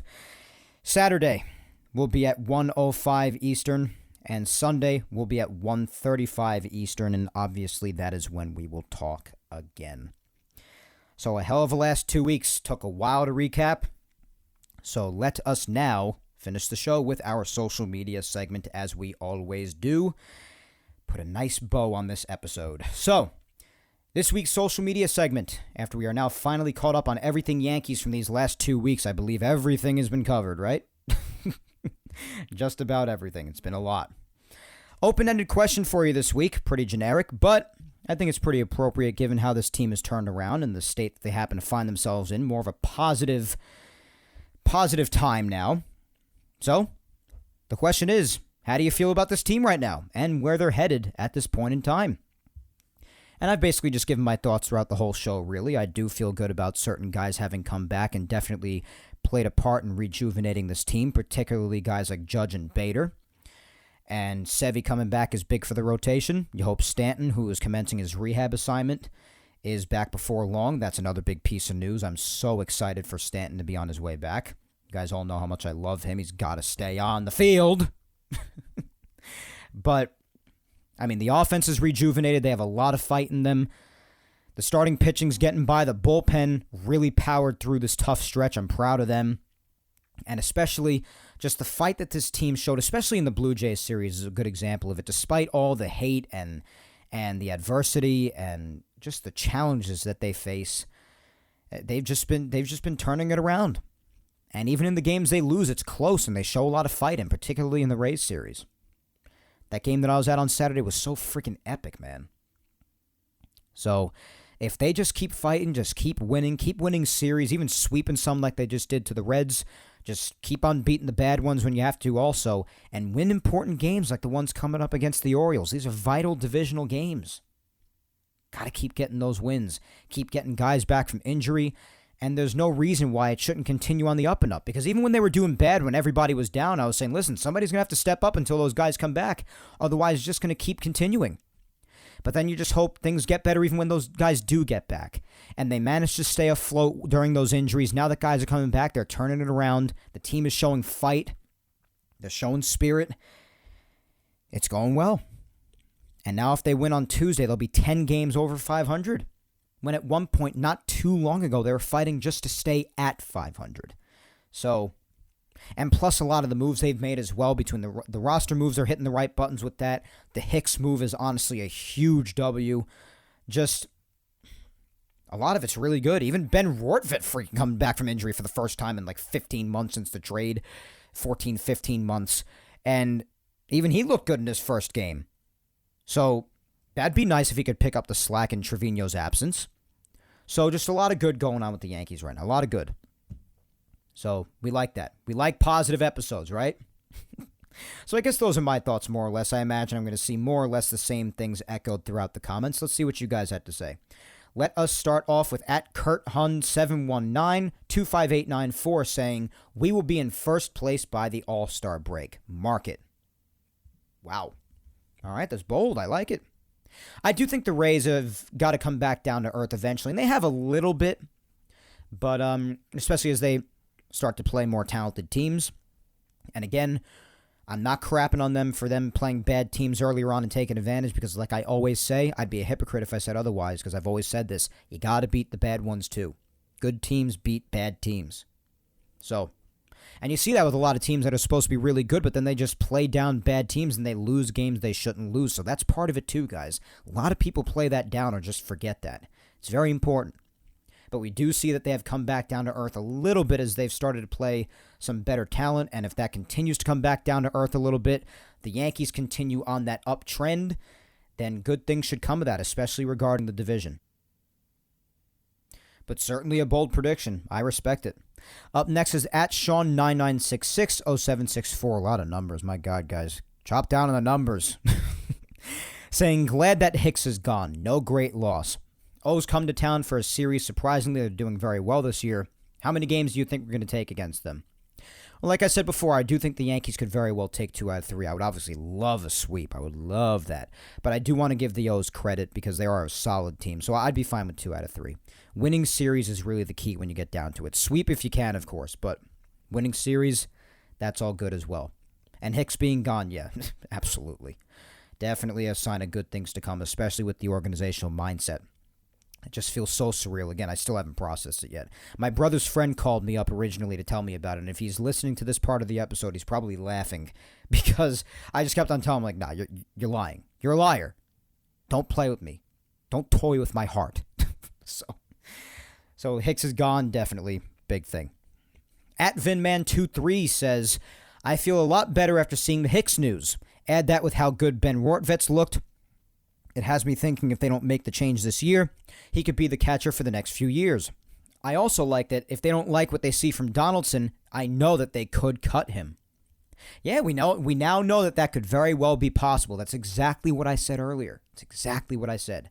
Despite the situations being different, but it actually plays more in favor of that because, yes, it would be more money to potentially eat, but they were willing to do that with a multi-year contract still remaining on the contract. There's more than 1 year left, and a total of money that almost amounts to basically more or less around the same amount as Donaldson's 1 year in his final season this year. So, yeah, that's exactly what I said, man. I wouldn't put that out of the realm of possibility anymore. At RMNY1976 says, DFA of Hicks represented a monumental change in the way the Yankees are doing business. For the first time in a while, I actually feel they're prioritizing putting the best possible product on the field. They need another left-handed bat, but I'm very encouraged by today's events. Absolutely. I can't disagree with anything there. Got to put your best foot forward and do what's best. And a move like DFAing Hicks, that's what that's like. I couldn't agree more. Up next is at NYY Sports Fan 96 saying, the team's getting better. They certainly have been getting better. Rebecca at Peace Now for Life says, I love this team. I feel very confident. The offense is definitely clicking and will only get better when Stanton gets back. I'm excited to see how Sevy does, and hopefully Rodon will be back. Keep getting healthy and roll. That's what I said. Looking forward. Keep getting guys back. It's only going to help. And stay healthy after that, please, for the love of God. But yeah, things have definitely been clicking, Rebecca. As I said, things have definitely been doing that. And getting Stanton back, I can't wait for that. Sevy looked solid today. Again, I know this question was posed yesterday, so a lot of people when answering this had not seen Sevy start in the past yet, of course. But Sevy looked solid today. Hopefully we get some more in-depth news on Rodon. We heard possibly end of June, most likely, but then we heard some beginning of July crap, so we'll see. He's been a question mark for a long time now, but him coming back could only mean good things, obviously. We'll see. But yeah, I'm feeling good like you are. That's exactly where I'm at right now. At Musician DMD, my buddy Spencer says, it's no coincidence that as key players return to the roster, the wins have been accumulating. It started with Bader, then Judge. Today, Severino will put depth in the rotation. Giancarlo's return will be a major factor. There's a lot of good New York Yankees baseball in the imminent future. Hell yeah, Spence. Hell yeah. It's always good to see guys coming back, especially after missing them for a long time. At Javien114 saying, I feel confident right now. Offense is definitely better. Yeah, as of the last week and a half or two, for sure. For sure. At 5 Grand Slams Man says, I'll say I haven't felt this confident about the Yankees in a really long time. And it's feeling good right now. Isn't it crazy how much it could shift within 2 weeks? I'm telling you, the ebbs and flows of a baseball season, man. That's how it goes.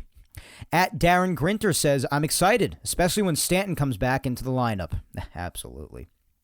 As long as he stays healthy, and yeah, he's probably going to have a bit of an adjustment period upon first coming back, like he usually does when he first comes back from injury. But once he gets back into the swing of things, pun intended, I guess you could say, oh boy, watch out for those bombs. At K-Swing6 says, I like the fight they've shown. Think if they can get and keep everyone healthy, they will be tough to beat. You can only hope. Especially when it really matters in the playoffs when the offense usually takes a dive against some of the league's best pitchers. You could only hope. But at least for the rest of the season, yeah, of course. Absolutely.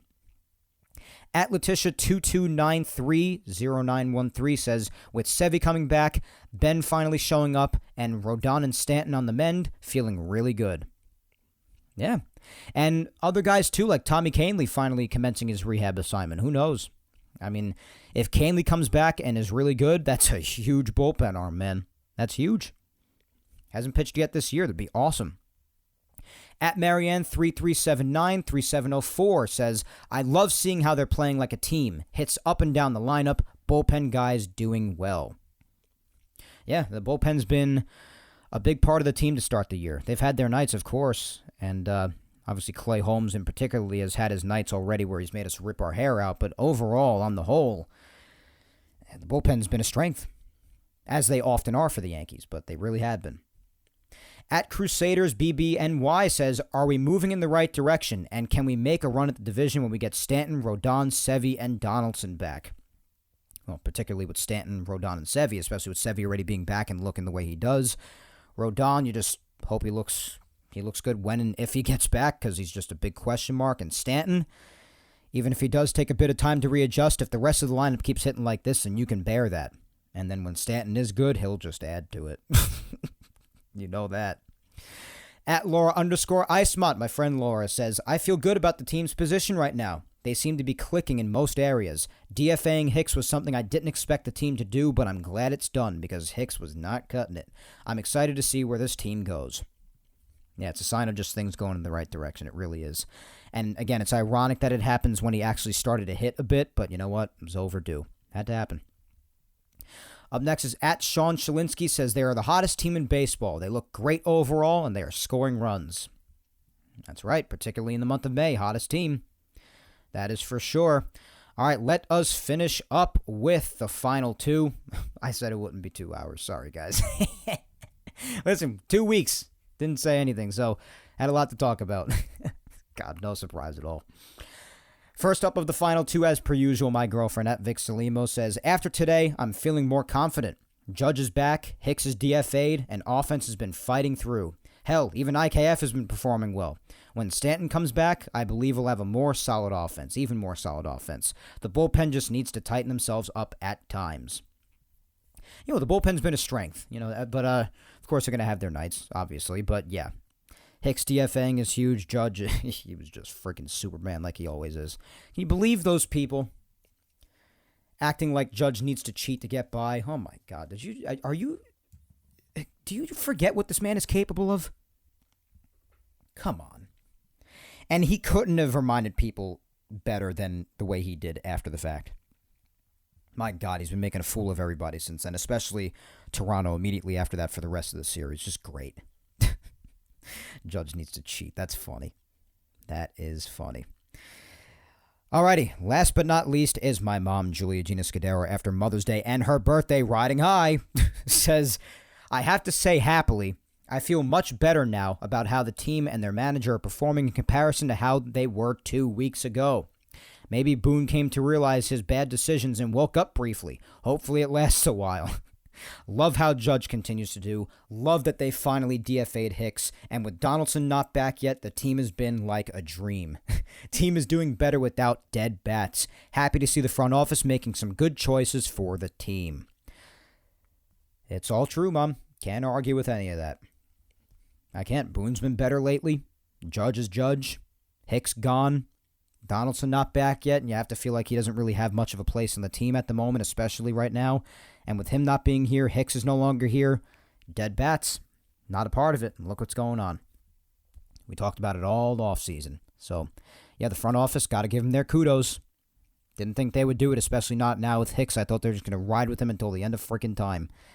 Got to give them their kudos when they arise. Got to give them their W's.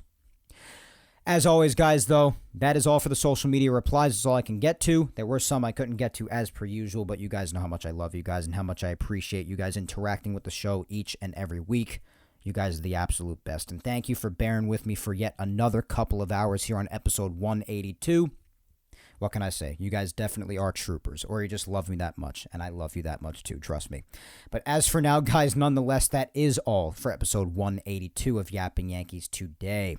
Please remember to follow me on all socials if you do not already. Mike Scudero NY on Facebook. on Twitter at Mike Scudero, and Instagram is Mike Scuds97. Please do not forget to subscribe to Yapping Yankees as well on all 4 of the platforms it is available on. That is YouTube, Apple, Spotify, and SoundCloud. Show your love on all 4 of them, as you always do such a great job at doing, guys. And if you have the time, if you've missed any past Yapping Yankees episodes, you definitely had a lot of time these past 2 weeks, but if you still haven't caught up and listened to some episodes you want to hear, well, episodes 34 all the way up to 182 today are available on YouTube.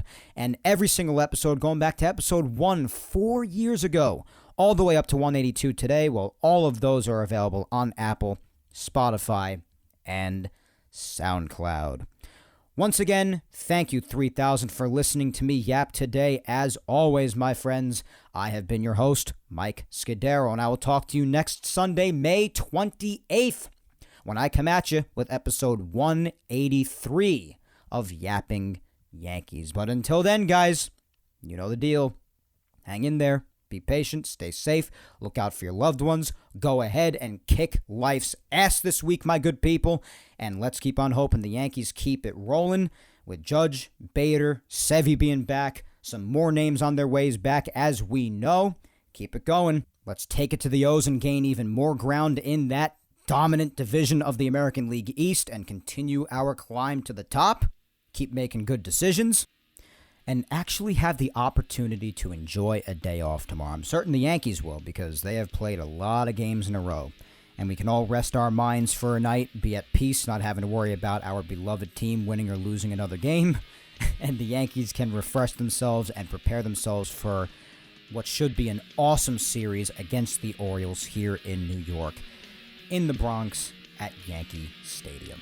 Followed by a series against the Padres, and then followed by yet another Yapping Yankees episode next Sunday, in which I will talk to you then, my friends. Take care, and let's go Yanks.